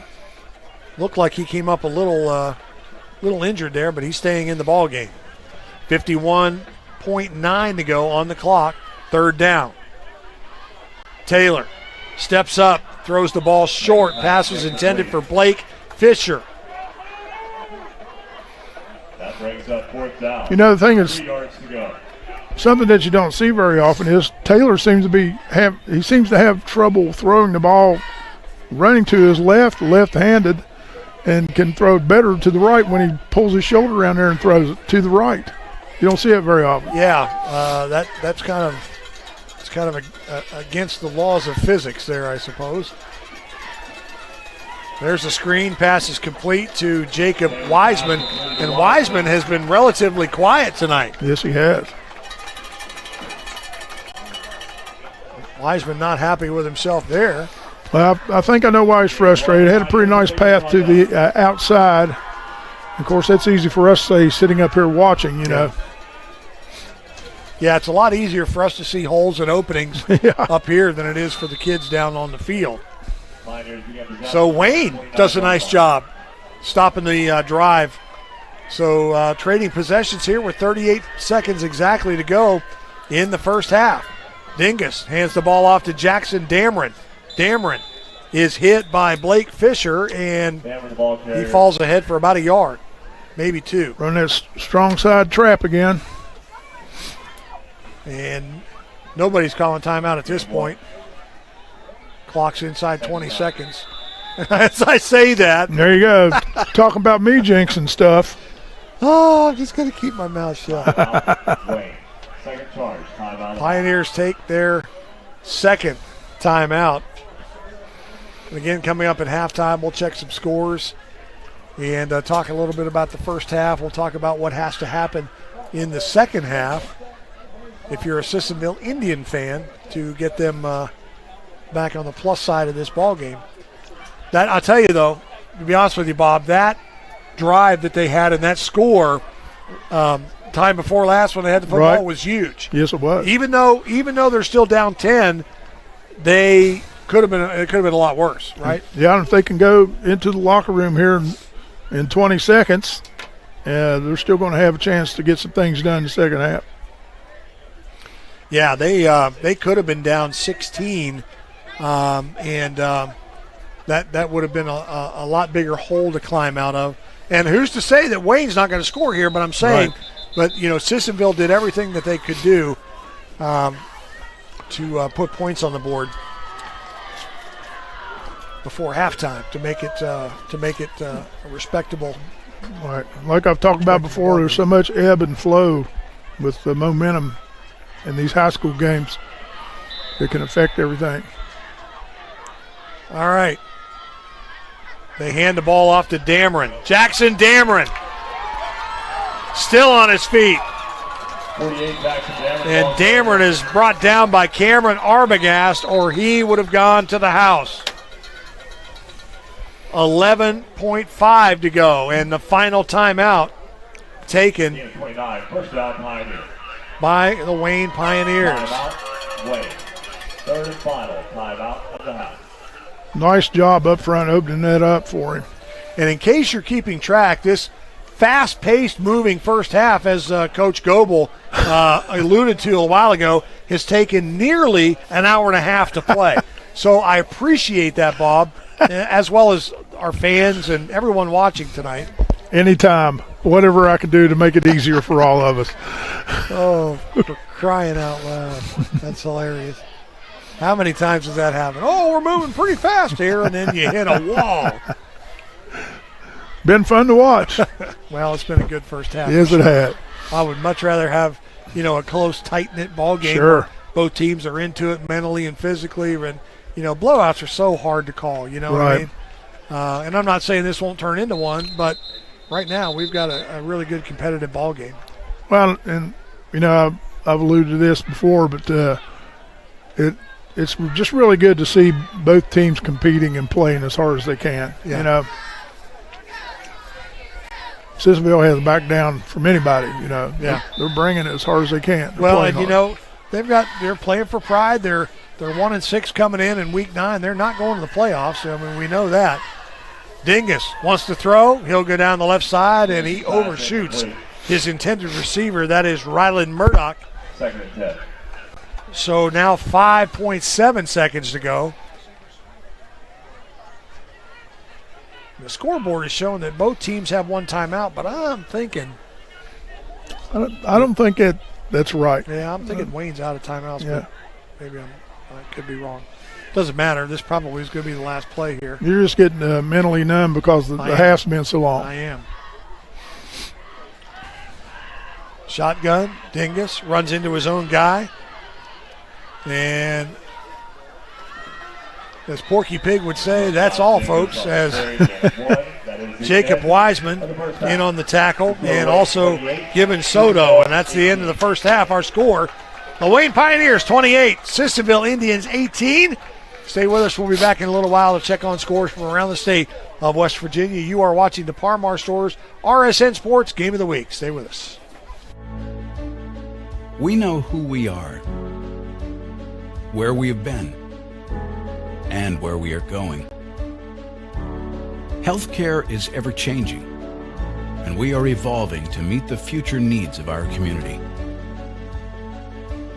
Thomas Health is honored to announce our affiliation with the WVU Health System. WVU Health System and its network of hospitals and physicians across West Virginia, Ohio, and Pennsylvania will allow Thomas Health to elevate and expand the current services we offer to this region. With broader access to specialists and subspecialists and the full support of the preeminent health system in our state, we look forward to being your first choice for medical care. Together, proudly serving our community and the state of West Virginia, today and tomorrow.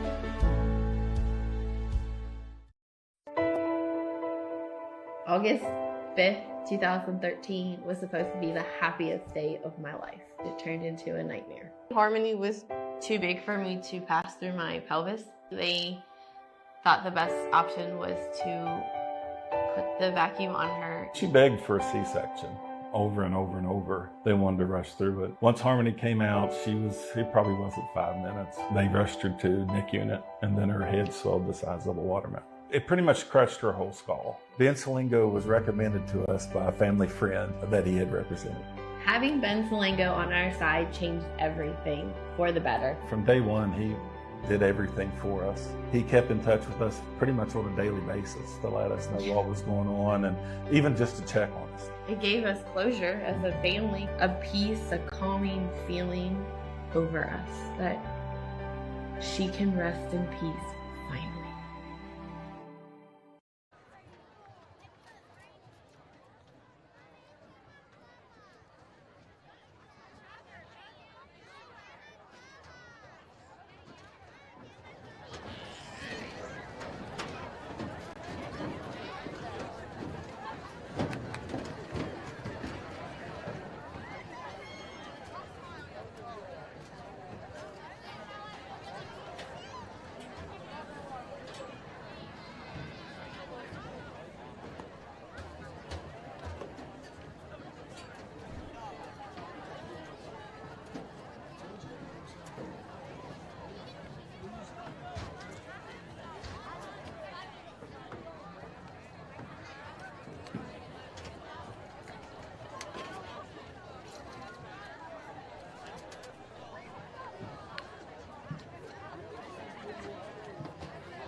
What started as the Parmar Oil Company in 1967 has grown into 116 convenience stores in 4 states. Parmar convenience stores offer monthly product specials and grab-and-go items. Located just down the street from where you live, Parmar stores are all about being your above-par convenience store. If you don't have a Parmar store near you now, you will soon. Parmar Convenience Stores, neighbors serving your community and making life a little bit easier every day.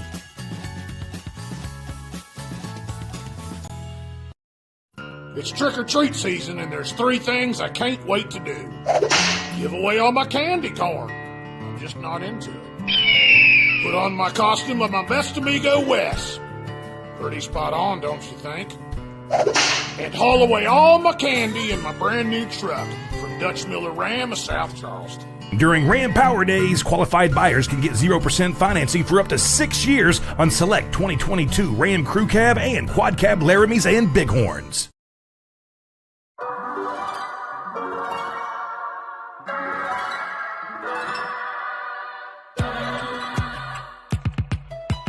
Ranked one of the best mobile banking apps in the country. True story. Welcome to Huntington. Tragedy Ford is the best place to sell or trade your car. We know people want a fair deal, so we're proud to be a participating dealer in Kelley Blue Book Instant Cash Offer. You can get an offer to purchase your vehicle even if you don't buy one from us. If you want to trade, we'll give you up to 130% of book value for your car, and you can choose from the best selection in the area. With deals like this, why wait to upgrade to the car of your dreams? Just go to TopDutyFord.com and see for yourself. Make sure you are informed. With HD Media, we are leading the state in local, digital, and print media. We are storytellers. We focus on education, health, entertainment, politics, opinions, sports, and the outdoors. Through our websites, print, or social and mobile apps. We work every day to enhance the lives of our customers by informing, entertaining, and empowering our readers in the communities we serve. We are HD Media. Winter is coming. It's time to remember Mullen Plumbing, Heating and Cooling. With cooler days ahead, now is the time to call Mullen Plumbing, Heating and Cooling and schedule your heating system tune-up. Our experienced technicians will provide you peace of mind with our comprehensive 15-point system service. The Mullen Heating System Service and Safety Inspection will ensure you aren't left in the cold this winter. Remember, Mullen Plumbing, Heating and Cooling. Call and schedule your tune-up today or visit us online at mullenplumbing.com.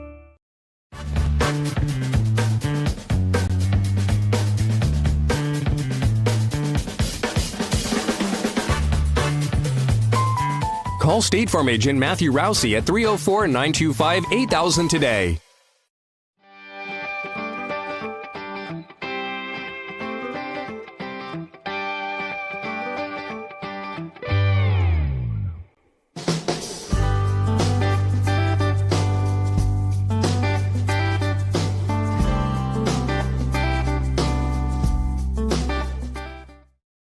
I'm attorney Bobby Warner. Congress recently created a fund to compensate victims of Camp Lejeune who were exposed to toxic waters between 1953 and 1987. If you or a loved one were diagnosed with cancer or other health issues related to toxic water exposure at Camp Lejeune, call today for a free case evaluation. Bobby Warner, now's the time. Call 345-6789.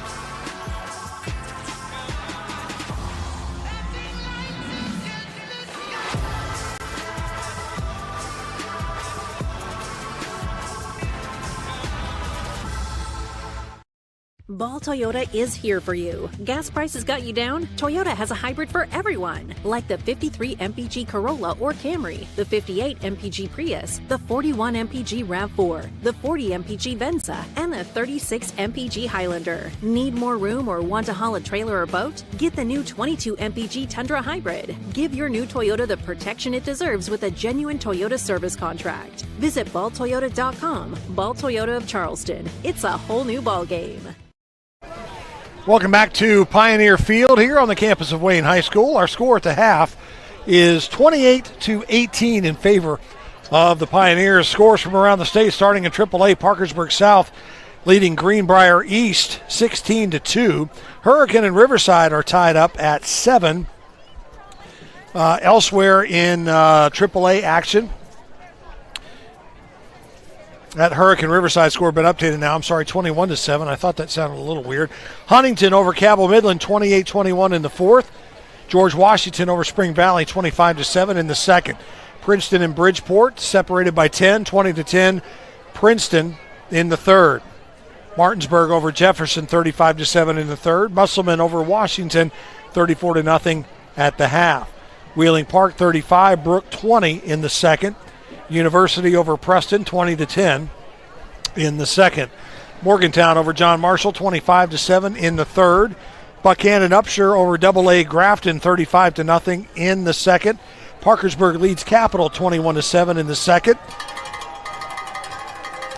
Spring Mills over Hagerstown, Maryland 29-15. That is a final from last night. Shady Spring 13-6 over Ripley at the half. St. Albans trails South Charleston 13-10, and that one is in the third quarter. In AA, Polka and Scott going at it. Scott leading 21-6 in the second. Roane County 12-0 over Doddridge in the third. Independence over Nicholas County 58-7 at the half. James Monroe 28-6 over Liberty Raleigh. Winfield leading Nitro 50-3. That game now in the third quarter. Cameron 28-0, a final over Oak Glen from last night. Frankfort and Elkins 34-0 Frankfort in the third. East Fairmont leading Berkeley Springs 24-0 at the half. Chapmanville over Logan 36-7 at halftime. Lincoln over Liberty Harrison 35-13 at the half. Herbert Hoover leads Mingo Central 42-0 at halftime. Bluefield leads Oak Hill 12-7 at the half. Robert C. Byrd over Point Pleasant 19-9 in the third. Weir leading East Liverpool, Ohio 13-0 in the second. No score Lincoln and Braxton counties. Philip Barber and Lewis County knotted up at 21 in the third. No score from Wyoming East and Pikeview. Sissonville trailing Wayne here locally 28-18 for our game of the week. Moving on to Single A. Big game up in Wood County. Williamstown trailing Fort Fry, Ohio. Driving distance, they are about 25 minutes apart. On the other side of the river is Fort Fry, and they are leading the Yellow Jackets 15-13 in the third. Wheeling Central over Beaver Local, Ohio, 28-21 at the half. Wahama leading Calhoun 41-0. Tucker County over Gilmer, 24-0. No score, Van and Bealsville, Ohio. Greenbrier West, 30-0 over Sherman at halftime. Petersburg leads Clear Spring, Maryland, 49-21. Meadowbridge and Montcalm, no score. St. Mary's leading South Harrison at halftime, 20-14. East Hardy, big time over Pendleton County, 42-0 at the half. No score, Kaiser Moorfield. No score, Tug Valley West Side. No score, Payton City Bridgeport. I'm sure these games have scores. We just don't have them updated at this time. Cottonville, Ohio over Weirton Madonna, 6-0 in the second quarter. Clay Battelle leading Hancock, Maryland, 35-6 in the fourth. No score, Valley Wetzel and 100. And the Tyler Consolidated Magnolia game was canceled this week. Not sure what's up with that. But that game was canceled. And Pocahontas trailing Summers County 19-14. Trinity out of Morgantown leading Tigers Valley 30-0. And finally Ritchie County 24-6 over Worth County. Now, Coach, this ball game here, 28-18. We saw a momentum shift there from Sissonville late in the second half to get it to 10 points. What's got to happen here for the Indians in the second half? Well, I think the first thing they need to do is to rally a little bit, try to get some points on the board to get things rolling a little better, set the tone, and try to get their momentum rolling.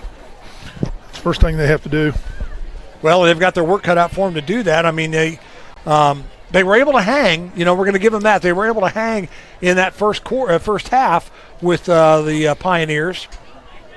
But Wayne just a little bit quicker, I think, on the ground, because that's the strength of the Pioneers, obviously, is their ground game.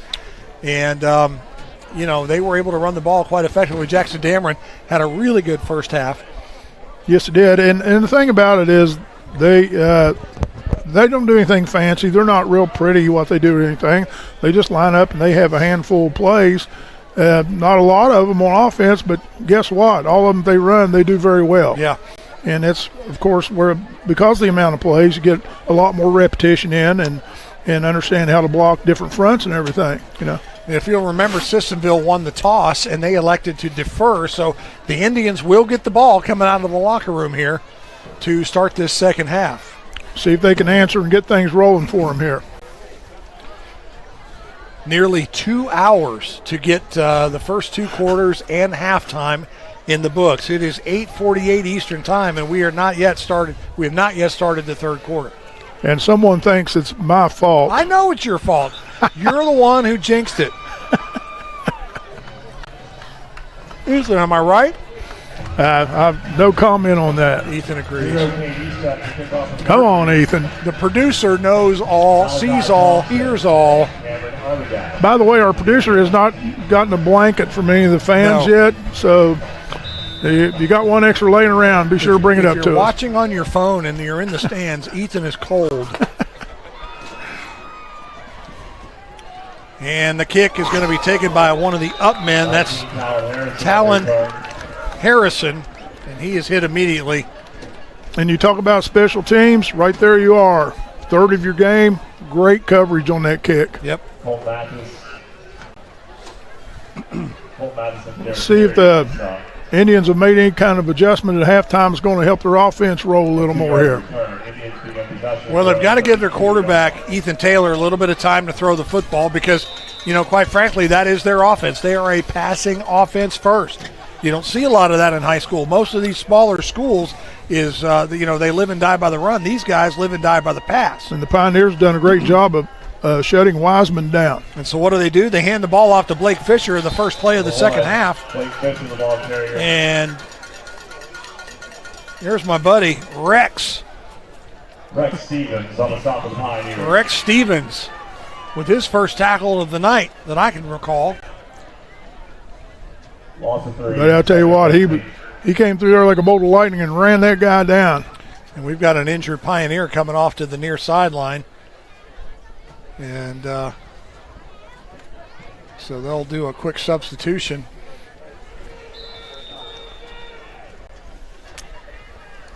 And get back at it.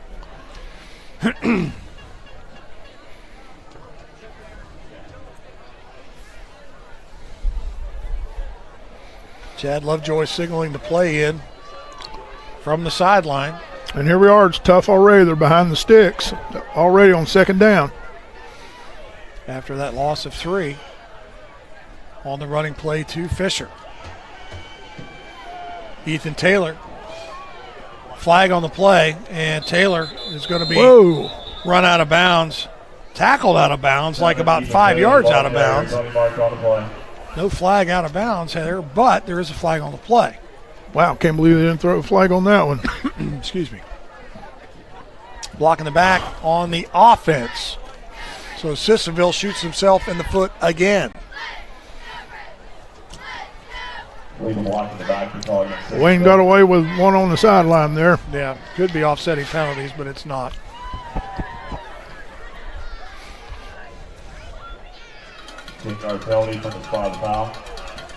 Well, so much for a good start right now. Yeah, Sissonville going the wrong way in a hurry. Second down the cab ride. Yeah.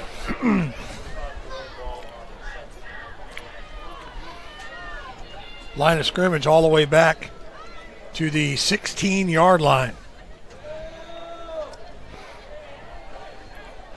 Awful big split between that center and left guard there. Taylor hit as he throws, and guess where the blitz went? Yeah. Right through A-gap on the left. Pass was intended for Blake Fisher. Even if Fisher catches that, he's going to be tackled on the spot. So it'll be 3rd down and 27. Or 25, excuse me. 3rd and 25.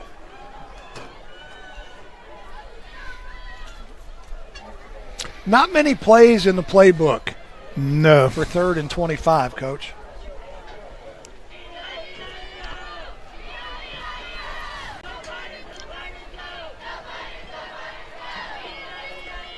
Taylor, blitz, escapes it, still on his feet.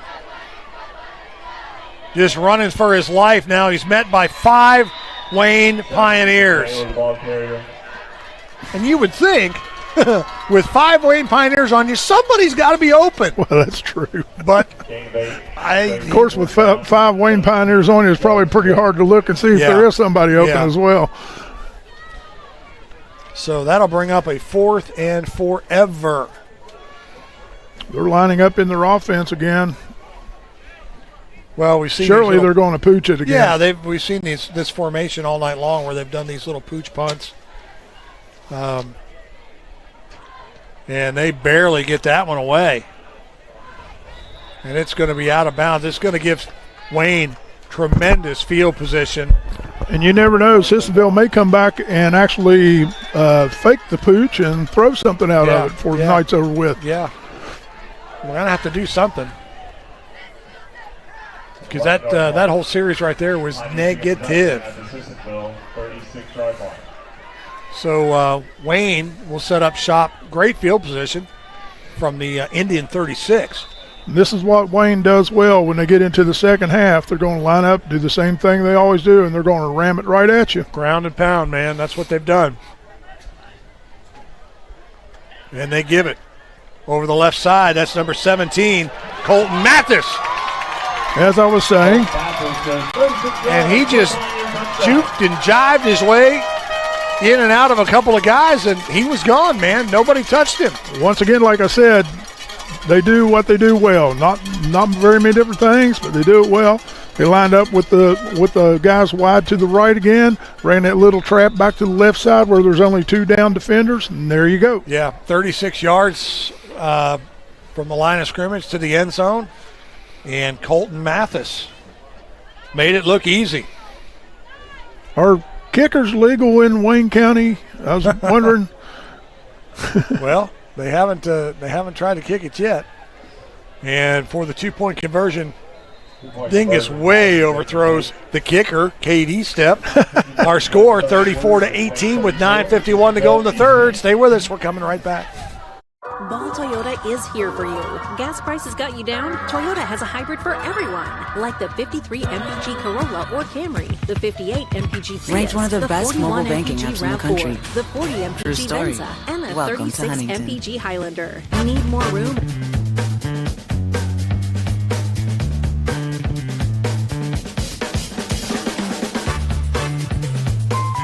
Call State Farm agent Matthew Rousey at 304-925-8000 today. Welcome back to Pioneer Field on the campus of Wayne High School. Our score 34-18 after that 36-yard run from the line of scrimmage for Colton Mathis. And Wayne has come out of the locker room and has made a statement not only on defense, Bob, but now on offense. Well, my prediction came to fruition there when I was saying they like to come out start of the second half and ram it down and go. Yeah. And, buddy, they did. They cranked it up. It's going to be a tough climb for Sissonville now. KD Step has it teed up at his 40-yard line. And, again, just kind of a little pooch kick. And it's going to be taken by Cameron Arbogast. And Arbogast is hit at the 30 after getting up to the 33-yard line, forward progress. And so the Indians will take over 1st and 10. You're getting ready to see, I think, some good douses of Wayne football here now. They're going to play tough defense. They're not going to let them get any big plays probably, and then they're going to come back with the ball, and they're going to run and burn some time, which is what they're very good at. Sissonville still having trouble at the end of the first half with the blitz. Let's see if they've adjusted to picking any of that up now. And right now, Sissonville, they're just confused. They're calling timeout. And Chad Lovejoy not happy with his ball club right now. And they had to burn a timeout. While we've got a second here, I want to continue to thank our sponsors. The West Virginia Coal Association, still, coal keeps the stadium lights on. Martin Transport, join our team of professional drivers, the best pay and benefits. Learn more at driveformartintransport.com. Summit Community Bank, a Forbes magazine best in West Virginia bank. Find out more at mysummit.bank. Mullen Plumbing and Heating, a proud partner of GameDay. Contact them today for a free consultation. And I'm telling you what, if your furnace ain't working, call Mullins. Yes, they need to come out and check it out because, you know, nowadays it's getting chilly at night. Yes, it is. Kolaski Orthodontics for all your cosmetic and medical dental care. Contact aperfectsmile.com. All right. They've hopefully figured it out on the Sissonville sideline, and here we go.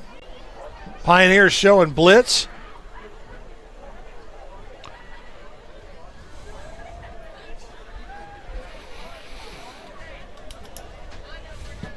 Five seconds on the play clock. Taylor wants to throw. He's going down the left side. He's got a man, but he overshoots it. Pass intended for Jacob Wiseman. It looked like Sissonville in that time was trying to attempt a little bit of what I say throwing him out of the blitz. They took the inside slot guy and ran him on a drag route in front of the quarterback across the middle where he could throw it and replace where the linebacker had blitzed. Yeah. If they could hit a couple of those, it might slow down that rush from those linebackers. Clock stopped on the incompletion, 9:41 in the third, and short little screen pass is caught by Thompson, and first down yardage for the Indians as Malachi Thompson, who's been a pretty effective receiver tonight. He's had that one long catch. He's also had a touchdown. Well, that's one play that's been working well for them because, you know, obviously with that, the Pioneers are taking themselves out of the play with such a tough rush. That's one good way to slow that blitz down. If they could just get something going across that middle there and dump it out of there, that would help them as well. You know, we talked about tonight being senior night. Only 4 seniors on the Sissonville side of the ball. On Wayne, they've only got 8 seniors. Right. So, you know, future's bright for both of these teams. And they give it over the left side. That's Blake Fisher, the freshman. He'll pick up 8 on the play. But, you know, 2 relatively young ball clubs. Yep. And so I'd like to see these teams next year for sure and see how far they've come. That was a nice block by Kenneth Maurer on that last play, the left guard pulling and trapping to the right there.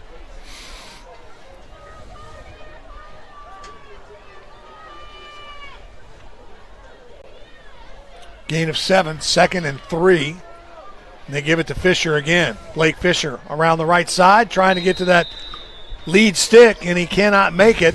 Maybe a yard on the play. It'll bring up 3rd down. They ran that trap again, and you saw where he had to bounce it outside. It closed up too fast for him. Yep. He did stay in bound, bless his heart, and now the clock continues to run inside of 8. It's cold, Coach. I mean, it's getting cold out here. I'm glad that you're happy the clock's running. Well, you need to make up for slowing us down in the first half, you know. Fisher gets the call again, and he is going to be real close. I think they're going to give him the first down from where the side judge came in. Good look at him right there. From where he came in, he's ahead of the stick.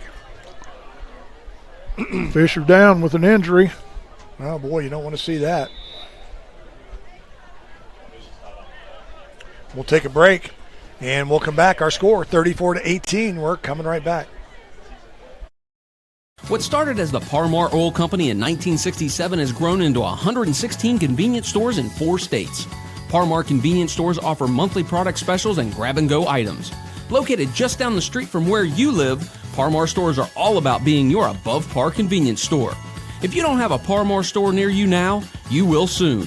Par-Mar Convenience Stores, neighbors serving your community and making life a little bit easier every day.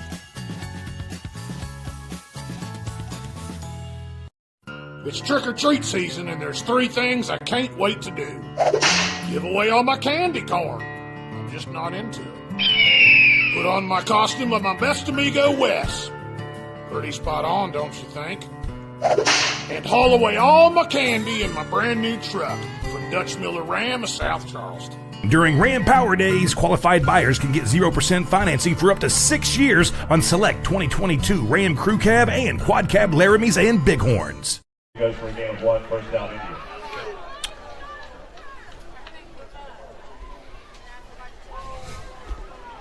First down for Sissonville. Couldn't really tell what that injury was. I don't know. They had his shoe off, so I don't know if it was a toe or an ankle or what. But anyway, Fisher's on the sideline. So 1st and 10 for Sissonville. Ethan Taylor hands the ball off to Cameron Arbogast. Arbogast gets back to the original line of scrimmage, and that's it. Maybe lost a half a yard there. Yep, trying to run the play where you take the guard and loop him around to block on the linebacker instead of a trap, like a lead, and it got plugged up in there. Ian Cox now into the ball game in the backfield for the Indians. Arbogast is split out as the slot guy towards the bottom of your screen, and now they send Cox in motion. Taylor wants to throw, and Cox in and out of his hands. He had it, and man, if he caught it, he had some room, and I think he knew that. I'm not sure. I mean, the pass was a little high, but you got to catch that when you're down by 16 points. He was as wide open as 7-Eleven on Christmas Day. Yes, right. He was. Although, have you heard, Walmart is going to close Thanksgiving Day this year. Oh, my goodness. I mean, they are, you know, I don't know if not enough of us volunteered to be checkout clerks or what, but no, they're closing on Thanksgiving to allow associates to spend time with their family. Wow. Pass over the middle, in and out of the hands of Malachi Thompson. And you may have heard the call from the sideline, wheel. He ran a wheel route. And that's 2 passes in a row that they should have had. Yep. That's a shame because quarterback's getting back there, getting his feet set, throwing a good ball 2 times in a row. Yeah. Ethan Taylor had a little bit of time, and you give him time, and he's going to throw a good ball, and he did, and both times. The dropsies. Yeah. So they're not going to punt this one. They're going to go for it. And the pass is caught, but his knee was down short of the stick. It's going to be a turnover on downs. The pass was complete to Malachi Thompson, but he stuck his knee into the ground while catching the ball, and that's a turnover on downs. Those 2 drops are really going to come back to haunt him now, I'm afraid. You know, yeah, that hurts. Nice routes. They were open and makes it tough. Yep. So with 7:06 to go in the third quarter, Sissonville turns it over on downs, and here come the Pioneers. Gee, that formation looks familiar. Wingman in motion. They fake the handoff, and they give it over the left side. That is Braylon Gilliam. Man, talk about running angry. He must have learned from the other guy that does that all the time. Gilliam lost his lid. Talon Harrison on the stop. First down, Pioneers. That really looked like some fresh legs carrying the mail right there. Nice explosion. Gilliam has to come out, obviously, because he did lose his helmet. That's a rule. And in to replace him is Colton Mathis. Mathis, a junior, 5'9", 155. He's had a decent game tonight on the offensive side of the ball. I formation now for the Pioneers. And they give it up the middle. And guess who? Colton Mathis just checked into the game. And Colton Mathis goes 47 yards for the touchdown. That's just straight up, hand it off, blast them off the line, and run it through the hole. That's how they scored last time, different side. And I think a couple times what's happened too, I think Sissonville is trying to blitz every once in a while, and that time the linebacker blitzed right past the running back. Yeah. Took himself right out of the play. Yep, he did indeed. So Mathis with a 47-yard run, and the Pioneers getting ready for the non-kick conversion. Yeah, no, they're all about the 2-point conversion. And motion.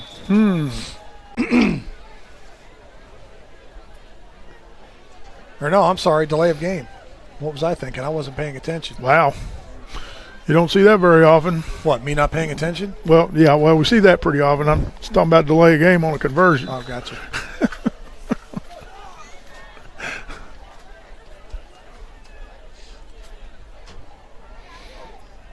So this second half has quickly gotten out of hand for the Sissonville Indians. They're about to be down by a bunch. Well, they are down by a bunch regardless of the conversion, which is a failed 2-point attempt. Now down 22 with 6:23 to go in the game. In the third. We'll take a break, and we're coming right back on RSN's Parmar Stores Game of the Week. Tragedy Ford is the best place to sell or trade your car. We know people want a fair deal, so we're proud to be a participating dealer in Kelly Blue Book Instant Cash Offer. You can get an offer to purchase your vehicle even if you don't buy one from us. If you want to trade, we'll give you up to 130% of book value for your car, and you can choose from the best selection in the area. With deals like this, why wait to upgrade to the car of your dreams? Just go to TopDutyFord.com and see for yourself.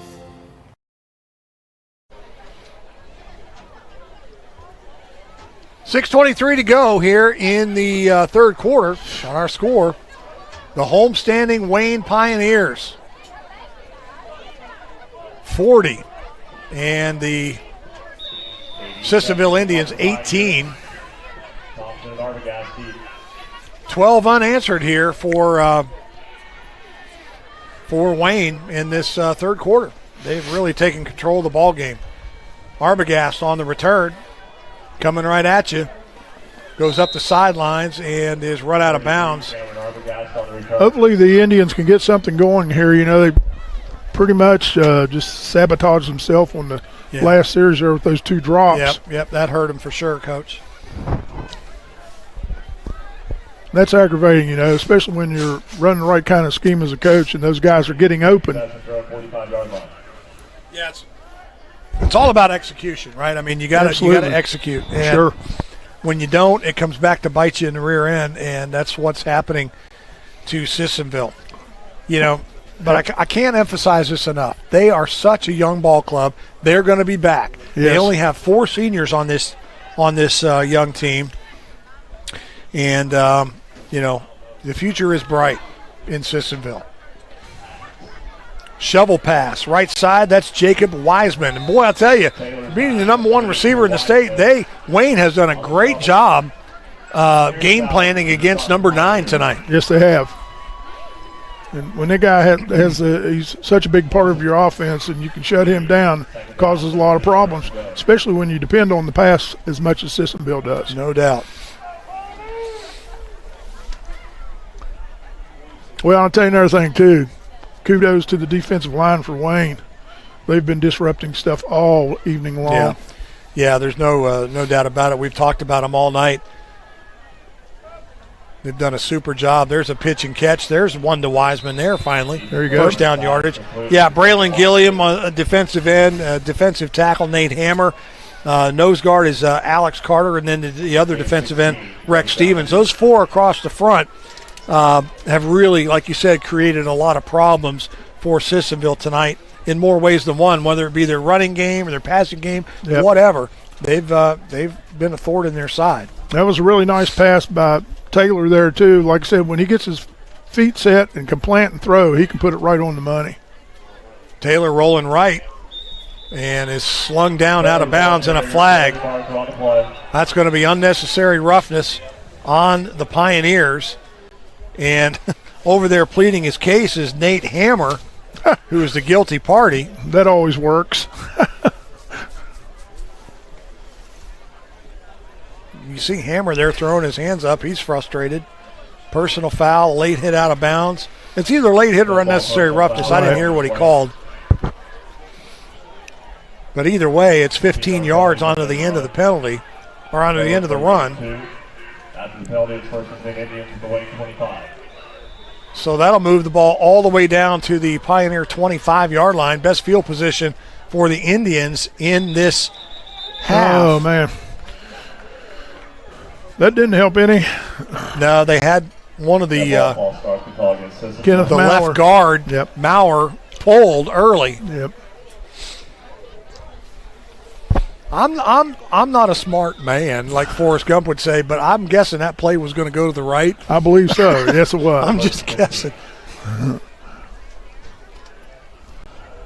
Well, it's tough, when you're behind like that and you're trying to concentrate on what you're doing and you're frustrated, that happens every once in a while. Yeah. Ethan Taylor wants to go, wants to throw.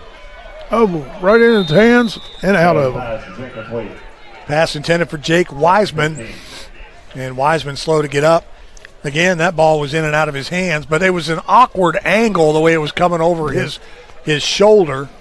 He had to twist his body to get in a position to catch it, and decent defense there from the Pioneers as well. Well, I'm impressed with Ethan Taylor. This young man has a nice arm on him. He gets a little more experience under his belt. He's going to do even better things.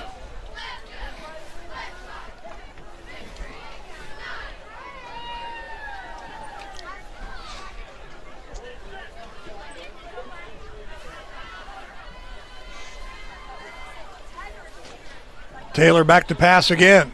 Wants to go towards the end zone, and he will. Pass is incomplete, and there's going to be a flag on the play. It'll be pass interference against the Pioneers that occurred in the end zone. They'll get the ball first and goal at the 2-yard line. Well, that's pretty good strategy there. Go for it all. If you don't hit it, you get it down there, like you said.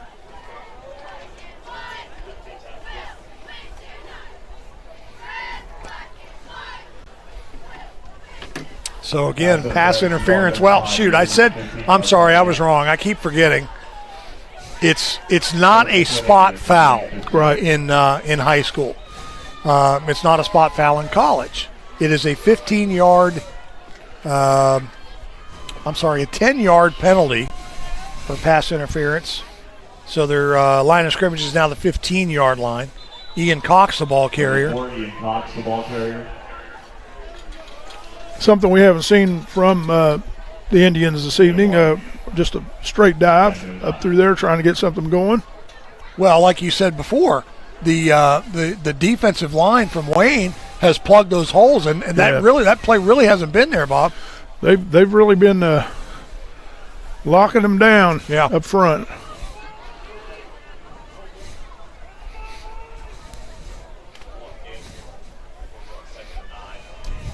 Clock continues to run. 5 seconds on the play clock. They're going to have to hustle, and they get it off. Taylor wants to throw, goes for the end zone. Pass is incomplete. You notice what happened there? They just brought their 4 down guys, and they dropped the linebackers into coverage that time. Made it really tough for Taylor to find someone open. Yeah, now it's 3rd and 9. They can get a first down. They've got to get to the 5-yard line. Well, like I said, I would be looking for intermediate across the middle there where they haven't thrown any at all tonight. You know what we haven't seen tonight, Bob? We haven't seen any slant routes. We talk about that. That you talk about being open like 7-Eleven. Most of those slant routes are open. Taylor running for his life. Throws in the end zone. Touchdown. Wow, what a play. Taylor did a great job of keeping himself alive until Malachi Thompson could get free in the end zone, and that one goes for 14 yards for a touchdown. Right. People don't realize how hard that is to scramble and to keep your eyes downfield and not be worried about who's coming after you. Yeah. And he did a great job And I'll tell you who else did a good job too was Damon Iannamorelli, because it looked like, and I can't tell you for sure who came. I thought it was Alex Carter, but he got past Iannamorelli. Taylor did a little juke and jive and gave him a second, and Iannamorelli put that block in to free him up. And now, big time hit. Taylor Harrison was going for the corner for the 2-point conversion, and he got his world rocked right there. He got shellacked. Excuse me. But back to that play. So Taylor is scrambling, and Iannamorelli lets Carter get by him. So as Taylor goes around to the left side, Iannamorelli regains his position on Carter and makes that block and springs Taylor so that he can come around to the left side and find Thompson into the end zone for a 14-yard touchdown pass. Yeah, and Carter was upset about that, protesting his position there, but that was a nice, clean block. And it's always good if you're a lineman to get that second chance. When you know you've blown your first assignment and the guy gets by you, and then you have a chance to redeem yourself. Exactly. So especially when you have to watch the video of the game on Monday. Oh yeah. Not fun.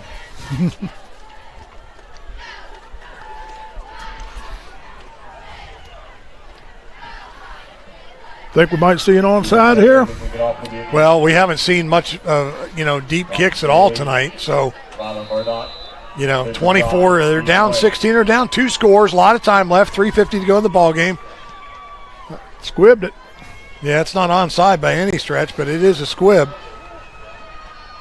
And with the football is Fisher Fry. Now, Fry, we talked about earlier, is the backup quarterback. And he's got a good arm on him. He was slinging it around pretty good in pregame. But he's one of the up guys there that fielded that kickoff. And so now Wayne will have good field position at the 35-yard line. They'll start off 1st and 10. The returns have been really good all evening. Think they might come out with a wing formation here? Yeah. I don't know. On the end around, that's Ryland Murdoch. And he is going to be shoved out of bounds. Guess who sprung him for the... Thomas Walker shoved him out of bounds. Yep. Listen, Dameron is the catalyst, I think, for a lot of this offense. Yes. When he doesn't have the ball. You know what I mean? When he does have the ball, he does what he does. But when he doesn't have the ball, I mean, he's like what do you call it? He's Smokey and the Bandit. Burt Reynolds ran blocker for Jerry Reed. Right. And that's what he does. Yep. I mean, not necessarily. He runs around as a blocker, and these guys go follow him, and more often than not, they get sprung. He is as talented as a blocker as he is a running back. He is for sure. 3:23 to go in the third. Our score, 40-24 in favor of Wayne. We'll take a break. We're coming right back. Tragedy Ford is the best place to sell or trade your car. We know people want a fair deal, so we're proud to be a participating dealer in Kelley Blue Book Instant Cash Offer. You can get an offer to purchase your vehicle even if you don't buy one from us. If you want to trade, we'll give you up to 130% of book value for your car, and you can choose from the best selection in the area. With deals like this, why wait to upgrade to the car of your dreams? Just go to TopDutyFord.com and see for yourself.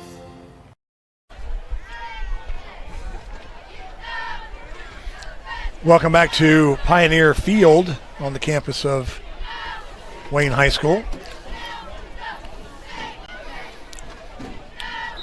Looks like some strategizing going on in both groups. Well, here's some strategizing that's not going to be good in the fourth quarter. Sissonville has just burned their second time out, and that leaves them with one. They're still in this game. They're only down 2 scores. If they could get a stop here on this possession, they're able to move the football, are the Sissonville Indians. Dingus gives it to Jackson Dameron, and for one of the few times tonight, Dameron is stopped for only a yard gain. Second down. Sissonville did a good job of shutting down that hole that time.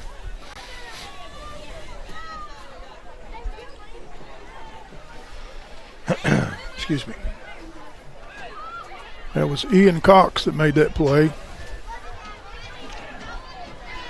So 2nd down and 9. The ball is at the 35-yard line. And in the backfield quickly. The ball carrier.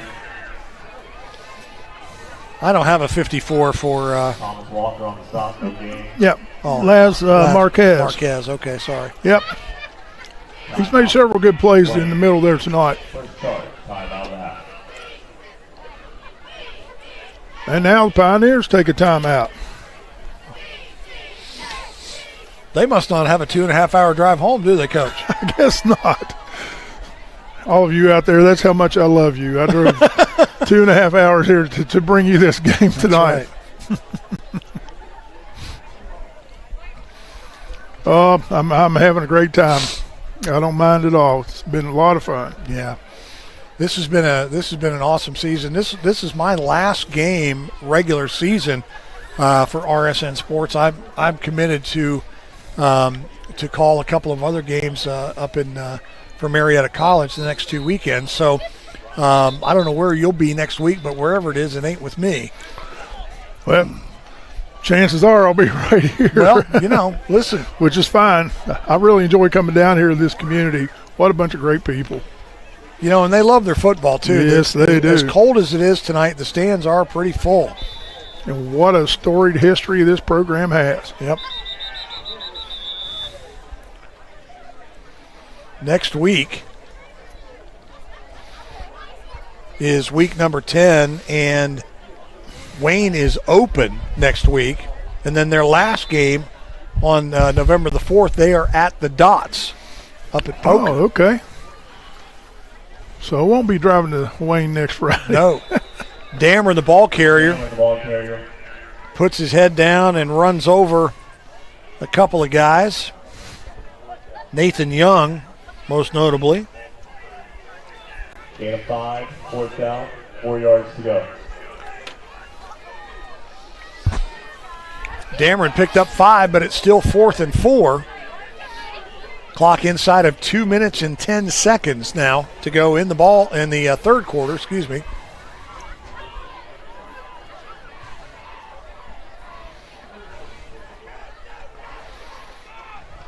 Pioneers going for it. And I don't think they got it, Bob. Looks like they're about a yard short to me. No, Sissonville made a stop here. So, listen, I'm telling you, Sissonville's not giving up. No, they're fighting, which is great to watch.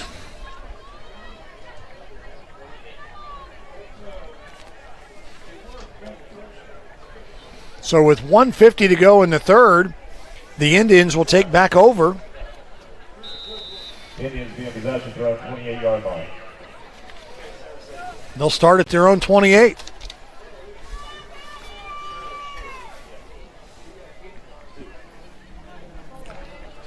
Coming off a score on their last possession.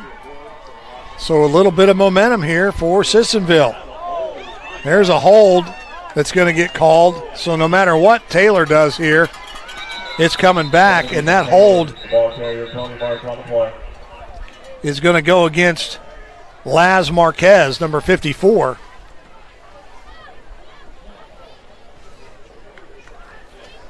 That was pretty, I mean, if I can see it, for crying out loud, we know it happened. Yeah, it's tough when you're fighting so hard, and shoot yourself in the foot.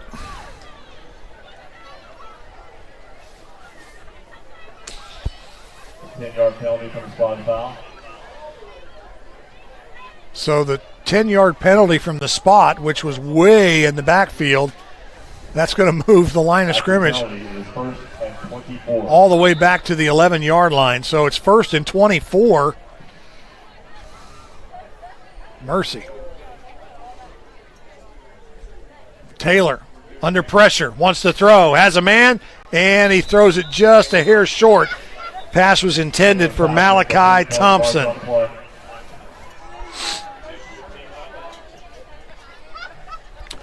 It'll bring up 2nd down.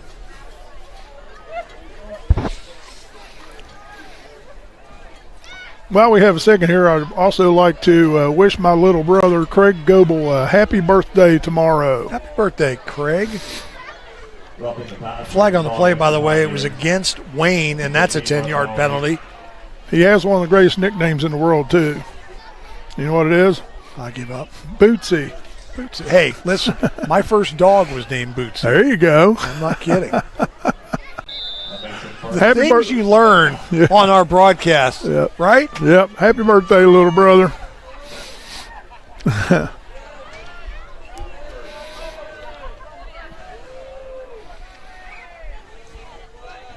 So they get the 10 yards back on the penalty against Wayne. Now it's 1st and 9. And there's just a little comebacker. Boy, it's a shame that he didn't have his balance when he caught that one. Well, the pass was down around his knees, too. He had to reach down to get it. Second down. Again, that's a throw, though, that a left-handed quarterback needs to make. Yep. Because he has his shoulders square and he has his feet planted, and you gotta hit that guy in the numbers and lead him a little bit.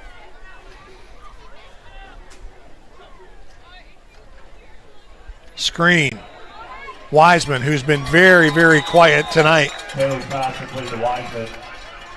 He's kind of frustrated right now, and I can see why. They've done a well of a job holding him down. Yeah, tonight. I mean, there's no question. Give the Pioneers a ton of credit for their defense plan on Jake Wiseman.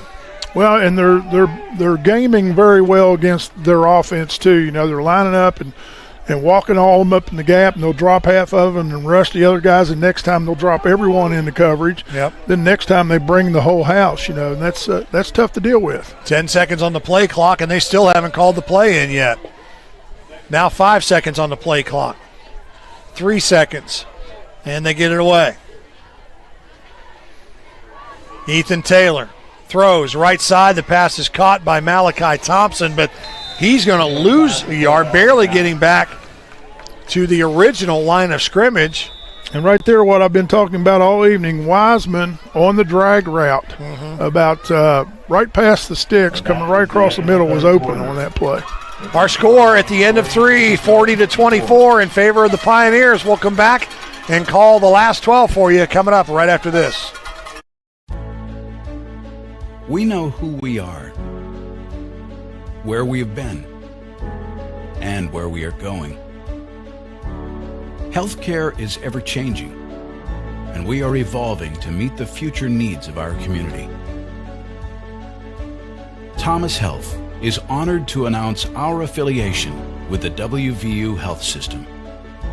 WVU Health System and its network of hospitals and physicians across West Virginia, Ohio, and Pennsylvania will allow Thomas Health to elevate and expand the current services we offer to this region. With broader access to specialists and subspecialists and the full support of the preeminent health system in our state, we look forward to being your first choice for medical care. Together, proudly serving our community and the state of West Virginia, today and tomorrow. Welcome back to Wayne High School, and we were talking with our producer, Ethan, during the break. Ethan, tell folks what you told us about Taylor's hand. Taylor hurt his hand last week at the Winfield game. He really hurt his wrist, and he actually had it taped up from the rest of that game. You can see that it's taped up there. That is his right hand. So if you notice as he's throwing the ball, he's really favoring that hand and not wanting to hold on to the ball for very long. And that is probably one of the reasons why he's having some trouble completing some passes. Great observation, Ethan, and great camera work from Dan Shreve upstairs, who I am sure is freezing his nose off up there on top of the press box. Pass is complete for the first down to Jacob Wiseman. And it's one of the few times he's gotten loose and gotten wide open this evening.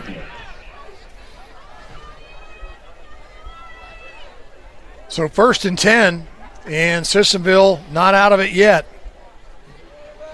Long drop, and another screen, in and out of the hands of number 33, Cameron Arbogast.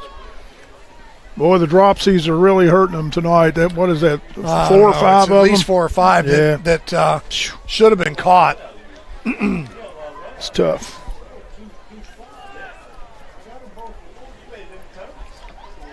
And with the exception of maybe one of them, Bob, they were all wide open too. Yeah. So if you catch them, you've got some running room. Sure. Case of putting the cart before the horse, trying to catch it and run, or run before you catch it. Taylor's pass complete to Jake Wiseman. Gain of about 3 on the play. It'll be 3rd down and 7. 3, 3rd down, 7 yards to go.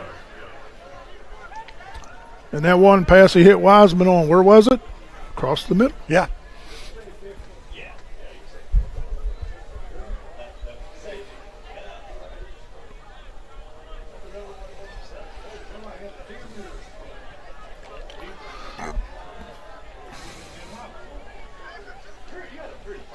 Taylor rolls to his right. Now he lets one fly. Passes up for grabs. And no flag on the play. It's intended for Malachi Thompson. And the pass is broken up by Ty Eastwood. And I'll tell you what, Bob, as I'm sitting here thinking, we've got our work cut out for us trying to figure out who we like for Kroger Player of the Game. Because it's they've had some, let's just go on. Let's just say that Wayne goes on to win the game. They've spread the love as far as offense goes, right? Certainly it's have. not. It hasn't been a one-man, Jackson Dameron show tonight. Taylor, nice move. First down, I do believe. Look at him go, Yes, man. sir. He did a great job. And he jumps up. He's fired up. First down, Indians. He's a competitor, I'll tell you that. 7, 1st down, Indians. Still a lot of time left here.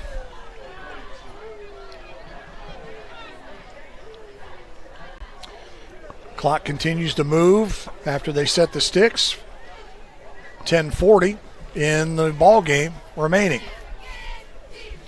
15 seconds on the play clock, and now they get the play in to Ethan Taylor. Play action. Taylor going to tuck it and run himself, and he'll get run out of bounds. And I am guessing that that's going to be about the 38-yard line. His mobility is starting to affect Pioneers' defense now. Yeah, they've got to account for him, as well as Thompson, as well as Jake Wiseman. You have your quarterback running around like that, though, it could cause a lot of problems for your defense. Yeah, for sure. Just ask anybody who's played against Patrick Mahomes, for example. Mm-hmm. Yeah, talk about somebody who can run and create havoc. Or Kyler Murray, the Arizona Cardinals. Taylor runs into his own guy, bounces off. Now he's scrambling around and just throws it out of bounds. He's giving it everything he has. He's trying so hard. While I like his guts and his moxie for a junior, definitely be back next year with even more experience. Yeah, I look for him to rack up some really big numbers next year.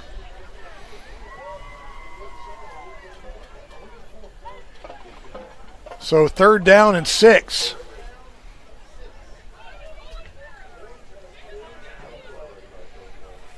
Sissonville not out of it, but they are running out of time. Pass is going to be incomplete. Taylor's pass incomplete. Intended on that far sideline for Wiseman. I believe some of the physical aspects of the game are starting to wear on Taylor a little bit too. Yeah.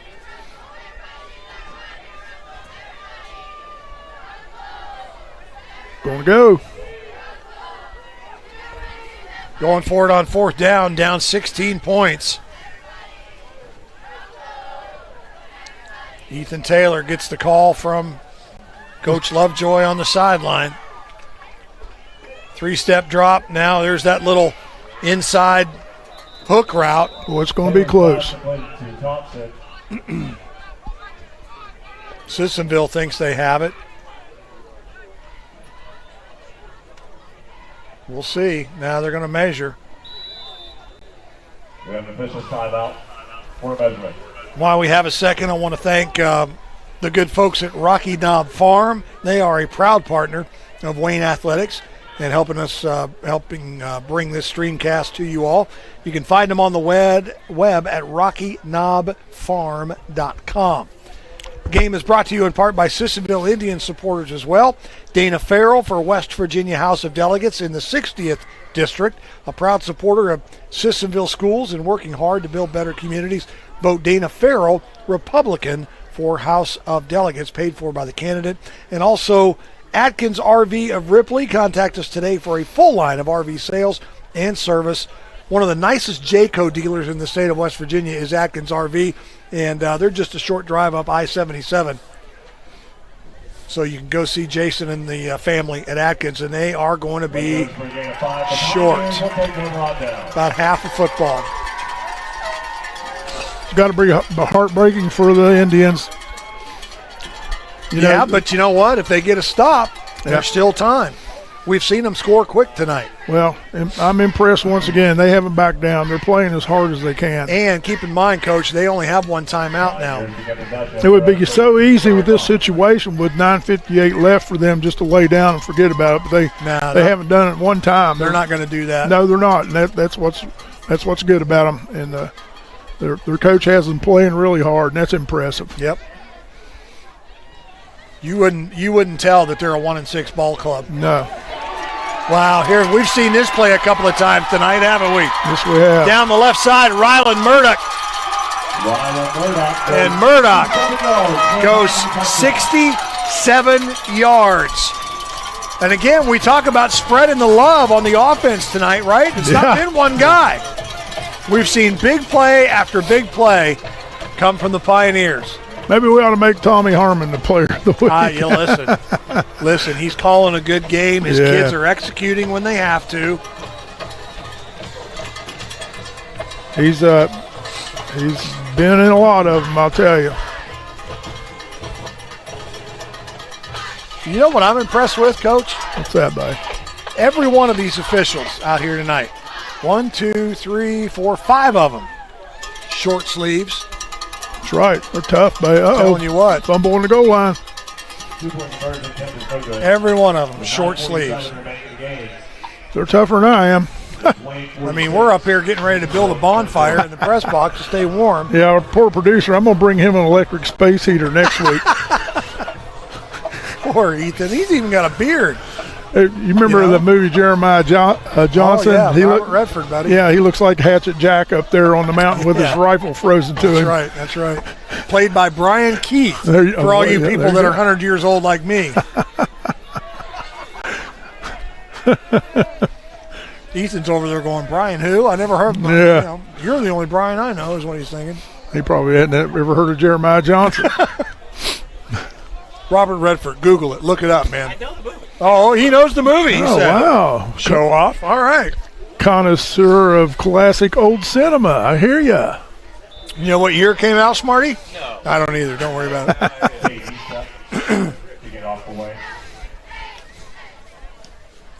Cade Eastep with the kick. And Malachi Thompson will bring it back. Thompson out to the 40-yard line where he is going to be swarmed over by a bunch of Pioneers, and good field position for the Sissonville Indians, but now they are really behind the 8 ball as they are down 18. Or, I'm sorry, they're down, 18. No, 22. Great effort by the freshman on the return there. As I said, I'm not a smart man. Well, when it comes to mathematics, I have the... You know what stinks is I loved math in school. I did. I thought I was, pretty decent at it. Well, but I'm proving myself wrong now. I have the math aptitude of a gnat. That good. Ian Cox, the ball carrier. He'll get about a yard, and that's all. As Sissonville putting it on the ground. They're going to give him more than a yard. Oh, boy, nice spot. Gain of 3.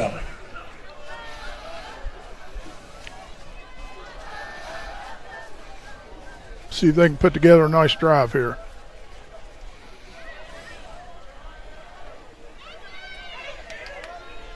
Big pass down the left side, and Wayne thinks they picked it off. No indication from the official yet.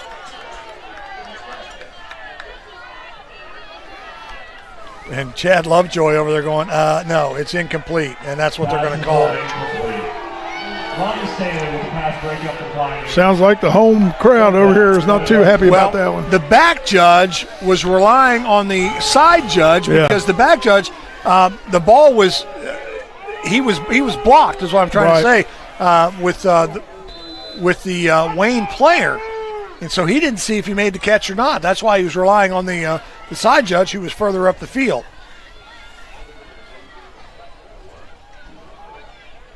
Third down now. Taylor going long down the sideline. Pass is caught. What a catch. Jake Wiseman. Wow. How'd he do? He's been waiting for something like that all night. Back shoulder and a nice catch by Wiseman.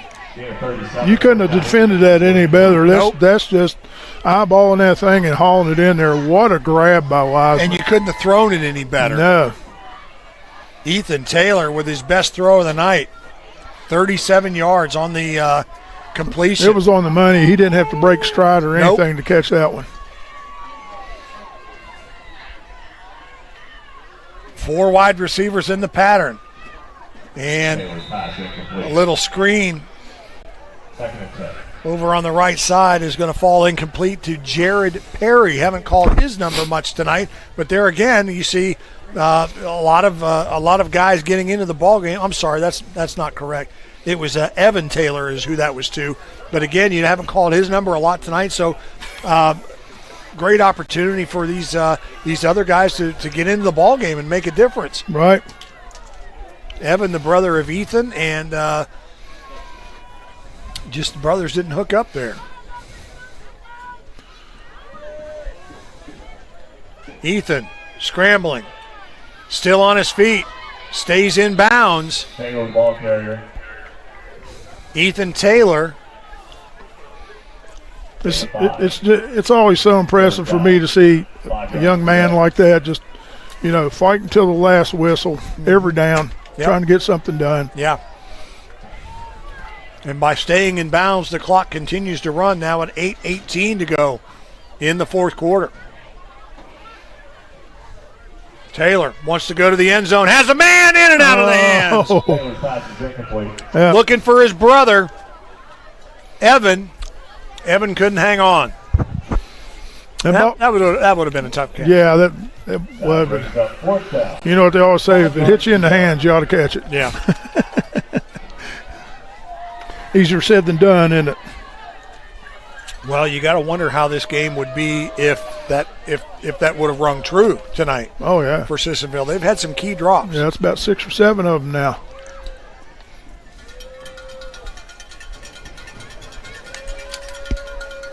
So 4th down and 5. Taylor rolls to his right, wants to throw, has a man in the end zone. Did he catch it? Ethan Taylor's pass will complete to Malachi Thompson, 15 yards for a Sissonville touchdown. I never saw the signal, but it is a touchdown. Wow. I thought that one hit the ground there. Of course, they were a lot closer than I am. Yeah. Wow, that was a great job scooping that ball off the ground there. Getting his hands underneath it. That was Malachi Thompson. And looky here at the score now. Well, it's back to a 2-score game. Right. With 8:01 to go. 5 seconds on the play clock. They've got to hurry up.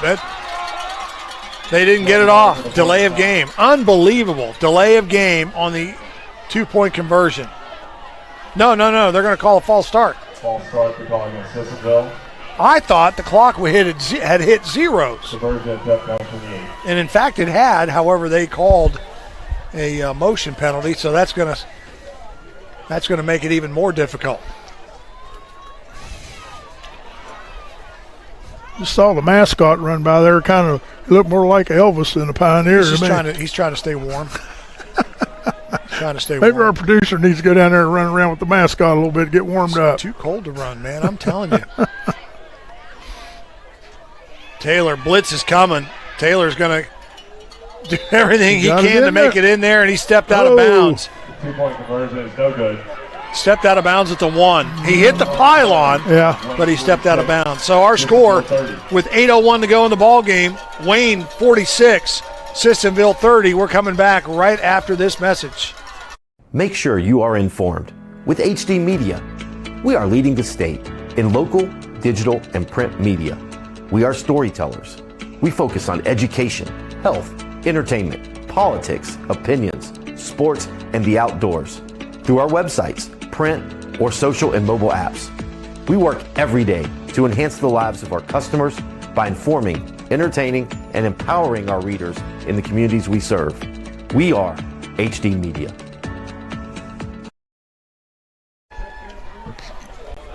Welcome back to Pioneer Field on the campus of Wayne High School. Brian Nost and the coach, Bob Goebel, bringing you the Parmar Stores RSN High School Game of the Week. Our score, 46-30 in favor of the Pioneers. And Sissonville putting another 6 on the board and not being able to convert. But you know what? We've said it from the outset. Give these kids a lot of credit from Sissonville, West Virginia. There is no quit in them. And we're going to see an onside kick here as he squibs it.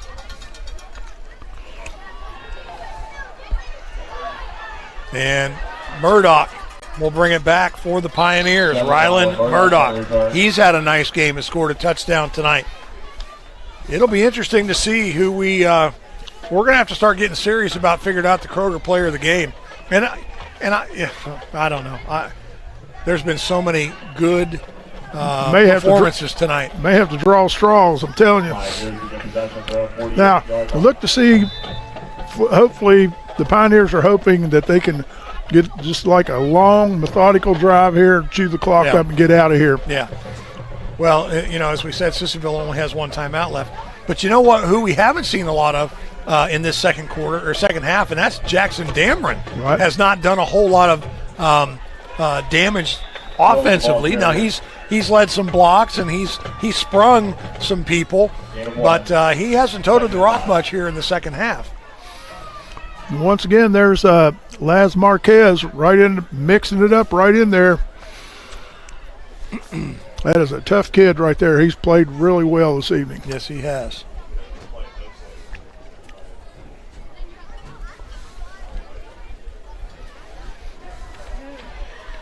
No gain on the play. Well, I guess they gave him one. It'll be 2nd and 9.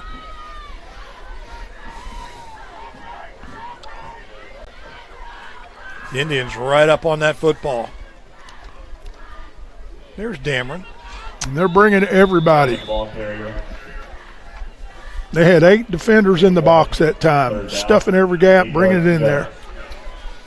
They'll give him a yard. Don't be surprised if you see the sweep this time. Yeah, it'll be 3rd and 8. And the last thing you want to do if you're Wayne is, on that sweep is run out of bounds. Keep it between the lines, right? Question is, are you going to run your sweep to the loaded side where you have a bunch of them, or are you going to run it to the weak side? I mean, then they line up double wing here. Yeah. Murdoch in motion. Dingus over the middle screen. Pass is complete.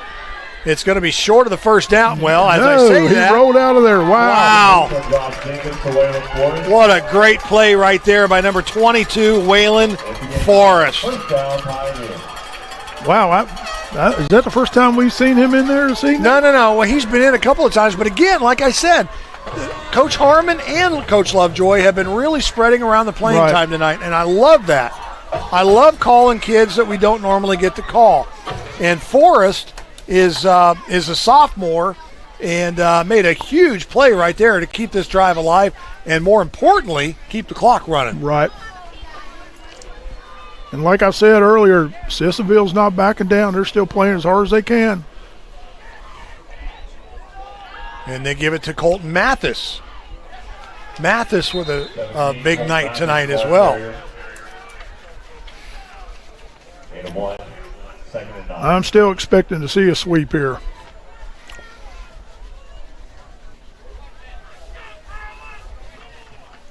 Hard to block 8 with 5. Yeah, wow, that's true. There's been a phone that was turned into the home concession stand that was found tonight. Dingus gets the play. Haven't talked a lot about Josh Dingus tonight, but he's done a really nice job too managing this ball game. Yes, you know, a lot of the scores have come on long runs, you know, from Wayne. But Dingus has done a nice job managing the game, coming in with a 73% completion percentage. False start against the Pioneers. He's been 19 for 36. He's had 3 touchdowns. He has thrown 4 picks, but he got thrust into this quarterback gig. Yes, he did. You know, early on in the first part of the season, and he's done a respectable job. There he is coming onto the sideline there. Great camera work by Dan Shreve upstairs. Again, I can't thank Dan enough. First of all, Dan brought us a bag of candy. Yeah, you're my hero, that Dan. I can't say there's much left of. That's right. Because between you and Ethan, I haven't touched it much. Yeah, between right. you and Ethan, yeah, I've got a pink frog in my van too. Timeout taken by the Wayne Pioneers, and I'll tell you, it's can't believe, man. Week 9, only 2 more weeks to go in this regular season, and then it's going to be playoff time. It won't be long before somebody's going to, there's going to be 6 teams with that wheeling feeling going to the island. Well, and like we were talking about earlier too, I'm really interested to see how things have shaken down in single A tonight. There's 7 undefeated single A football teams. Well, you say that, and there was. Yeah, I haven't checked in a while, so I can't tell you. I can't tell you for certain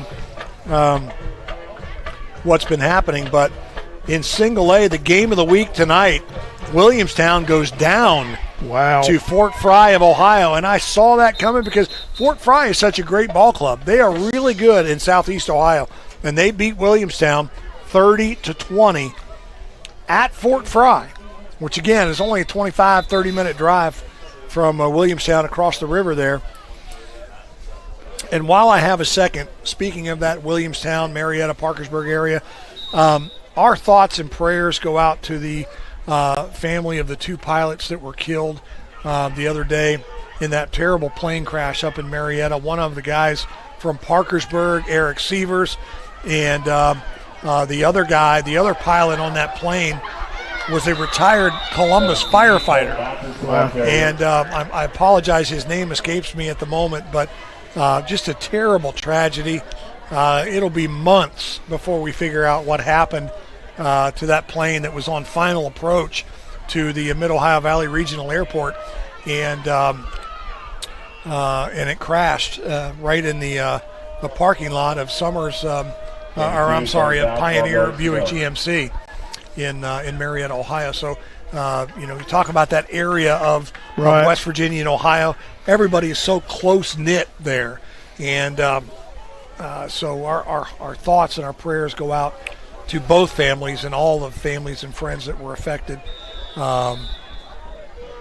in that terrible tragedy. Wayne has to burn their final timeout because they couldn't get a play in. And we'll take a break as well. 3:41 to go in the ball game. 46-30 in favor of Wayne. We're coming back. Make sure you are informed. With HD Media, we are leading the state in local, digital, and print media. We are storytellers. We focus on education, health, entertainment, politics, opinions, sports, and the outdoors. Through our websites, print, or social and mobile apps. We work every day to enhance the lives of our customers by informing, entertaining, and empowering our readers in the communities we serve. We are HD Media. I'm attorney Bobby Warner. Congress recently created a fund to compensate victims of Camp Lejeune who were exposed to toxic waters between 1953 and 1987. If you or a loved one were diagnosed with cancer or other health issues related to toxic water exposure at Camp Lejeune, call today for a free case evaluation. Bobby Warner, now's the time. Call 345-6789. Back to live action. We've got a pick six going the other way. Hold the phone. Michael Fisher. And that was just a little screen pass. Apologize that we didn't come back. That was my fault for not coming back sooner. But Michael Fisher just stepped in front of that little screen, and he was off to the races, man. And look at the score. Yeah. What I was doing, I'll be perfectly honest with you, I was down there talking to the Wayne radio guys, my buddy Tim Carper, who incidentally, hats off to him because he provided us with a lot of information and stats for this ball game. So I really appreciate Tim and the Gridiron Sports Network for doing that. But I was down there asking him, who's your player of the game? Who do you like? And in typical Tim Carper fashion, he took about 45 seconds to think about it. I'm like, dude, I'm on the air. Tell me who you think your player of the game is. And so he told me, I won't tell you right now what he said. 2-point conversion is good, but there is a flag on the play. Possible offensive interference? Yeah, I think he pushed off. Yeah, they're calling offensive pass interference. Calling offensive pass interference. And what did he say about the player of the game? Well, there's a couple. He said he mentioned Braylon Gilliam because Gilliam early on in this game kind of broke things open with that long run, but he likes the way Rylan Murdoch has played tonight as well, number 7. So, what the heck? I mean, I don't know. We've still got 3 minutes and 31 seconds to figure it out. But the next break, we got to figure it out, Coach. Not to mention the fullback from Wayne. Yeah. Oh, gosh, yeah. So we'll see. This game now 3 hours old. Thank you, Coach. You're welcome. Taylor wants to go to the end zone for the conversion, and it's going to be in and out of the hands of Ronnie Staley. So our score with 3:31 to go is 46-36, 10-point game. Don't go anywhere. We're coming right back. Good.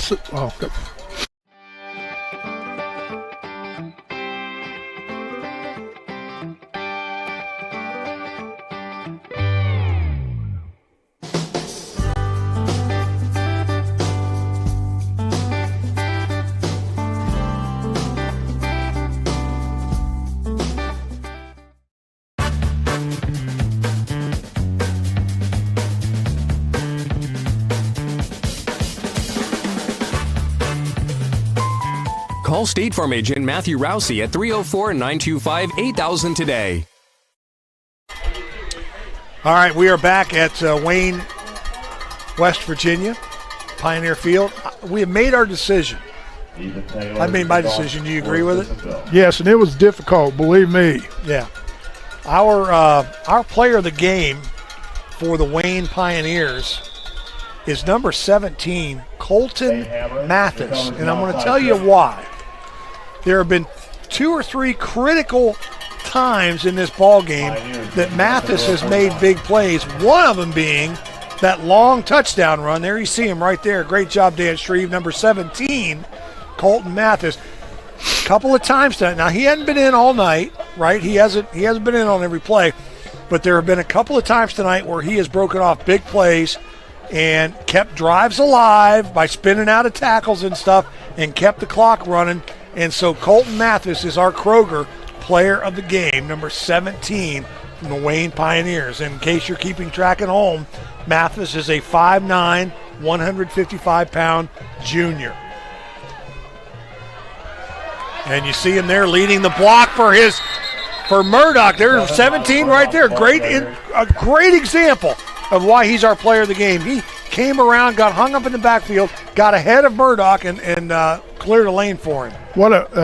thing impressive about Wayne, well, and Sissonville too, none of them are selfish. They play for each other, you know, they play hard, they try to do things the right way. I'm really impressed with both teams, how well coached they are. Yeah.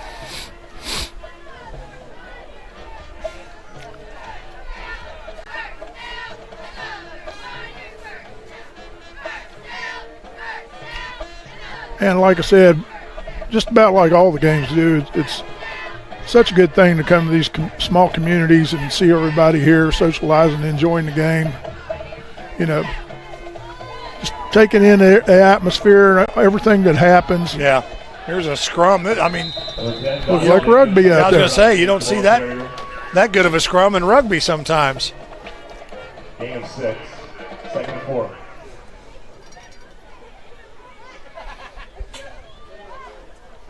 Again, Dingus there on the carry. Gain of 6 on the play. It'll be 2nd and 4, and that clock continues to run. Speaking of methodical drives. Yeah, well, now at this point, you know, you would think if Sissonville was going to call a timeout, they would do it to stop the clock to try to, you know, preserve as much time as necessary. But maybe Coach Lovejoy has seen the writing on the wall here.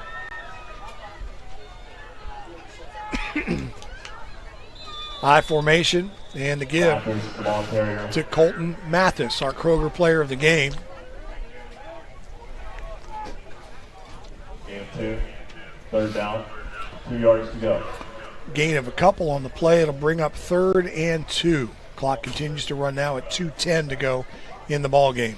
One of the things I always like to say about this time of the game is go out and say something good about the game of football. It's really great for the kids and the community and everything, and it's special sport, and only the few good ones get to play it. Yeah. And we've had a great game tonight. This has been one of our better games of the year, actually, that you and I have done. Yep, absolutely. Mathis over the right side, and he'll be short of the first down. It'll bring up 4th down. And the clock is stopped. I want to say it looks like Sissonville's taking their final timeout, and they have. 3rd and 5. Time out of the half. The play went for a gain of 1, and it'll be 4th and 1. So, Coach, I sure have enjoyed these games that we've done together this year. Me too, my friend. And it has been a blast. We've done a couple of Winfield games. Of course, we did the Huntington George Washington game. We have done a couple of Nitro games together, and of course, this one tonight, it's been it's been a lot of fun. And I look forward to the postseason.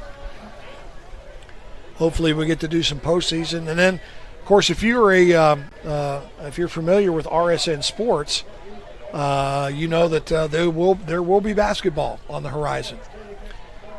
And so we invite you to follow us on Facebook. You can follow us at rsnsports.com. You can catch the football show every Tuesday night at rsnsports.com with the coach, Bob Goebel. Dana Farrell is a part of that show, and a cast of other characters. Rylan Murdoch to keep it alive. Murdoch, the ball carrier. That's going to be very close to a first down. Looked like that might have been a face mask. I guess it wasn't. They didn't call it. They didn't call it. They're going to stop the clock for a measurement. We got an official's timeout for a measurement. 3rd time tonight we've seen the change. Right. We've gone all season and maybe seen them once. I'm always thinking all the technology we have in this world now, you think maybe that they could find some other way to measure this, like GPS or something, but I guess there's too much interference with all the bodies flopping on the ball and everything, you know. And, you know, here's the thing. Why not have chains on both sides of the field? I've suggested that for a long time. Because now these dudes have got to go clear across the field. Hope they don't trip and fall. Well, it adds to the drama, I guess. That's true. But these guys, I mean, listen, they're earning their money tonight. Yes, they are. Yeah, I was thinking about you and I, the first game we did. Oh, sitting up there by a mile. Sitting up there melting sopping the sweat off of me with a towel. Now we're in here shivering. Yeah. It's crazy. Yeah. Man, what a year Winfield has had. Oh, yeah. And wow. Big win tonight for them as well.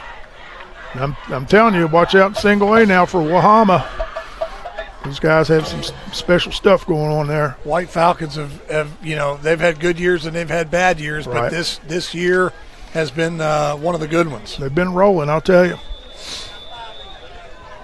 All right, clock starts now, 1:30 to go in the ball game, and Sissonville with no timeouts left, and this will be victory formation time for the Wayne Pioneers. Pioneers will go to 4-5 on the year. And again, they have the week off next week. Sissonville will go to 1-7.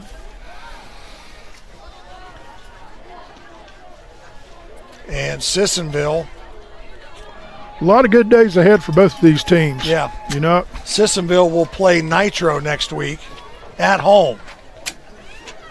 That should be a good game, too. Well, listen, if Sissonville plays against Nitro the way they played Wayne tonight, Sissonville's got a great chance in that ball game. You know what I mean? You know, it's where I've coached so long, and you've been around too. A lot of people don't realize how much this means to these guys, how much work and sweat and time and everything they put into what they're doing out there, you know. Yeah. And it's tough when they lose. Yep. Well, I can tell you from, being the fact that, you were a coach and my son's a coach, he's in at 6 in the morning and home at 10 or 11 at night. Oh, yeah. During the season. And as soon as the season's over, recruiting starts. And so it's a never-ending thing. Yes, it is. Final score, the Wayne Pioneers 46, Sissonville Indians 36. For Dan and Ethan and my partner Bob Goebel, I'm Brian Noss. Thank you so much for watching. We'll see you next time on RSN Sports. Good night, everybody. Good night.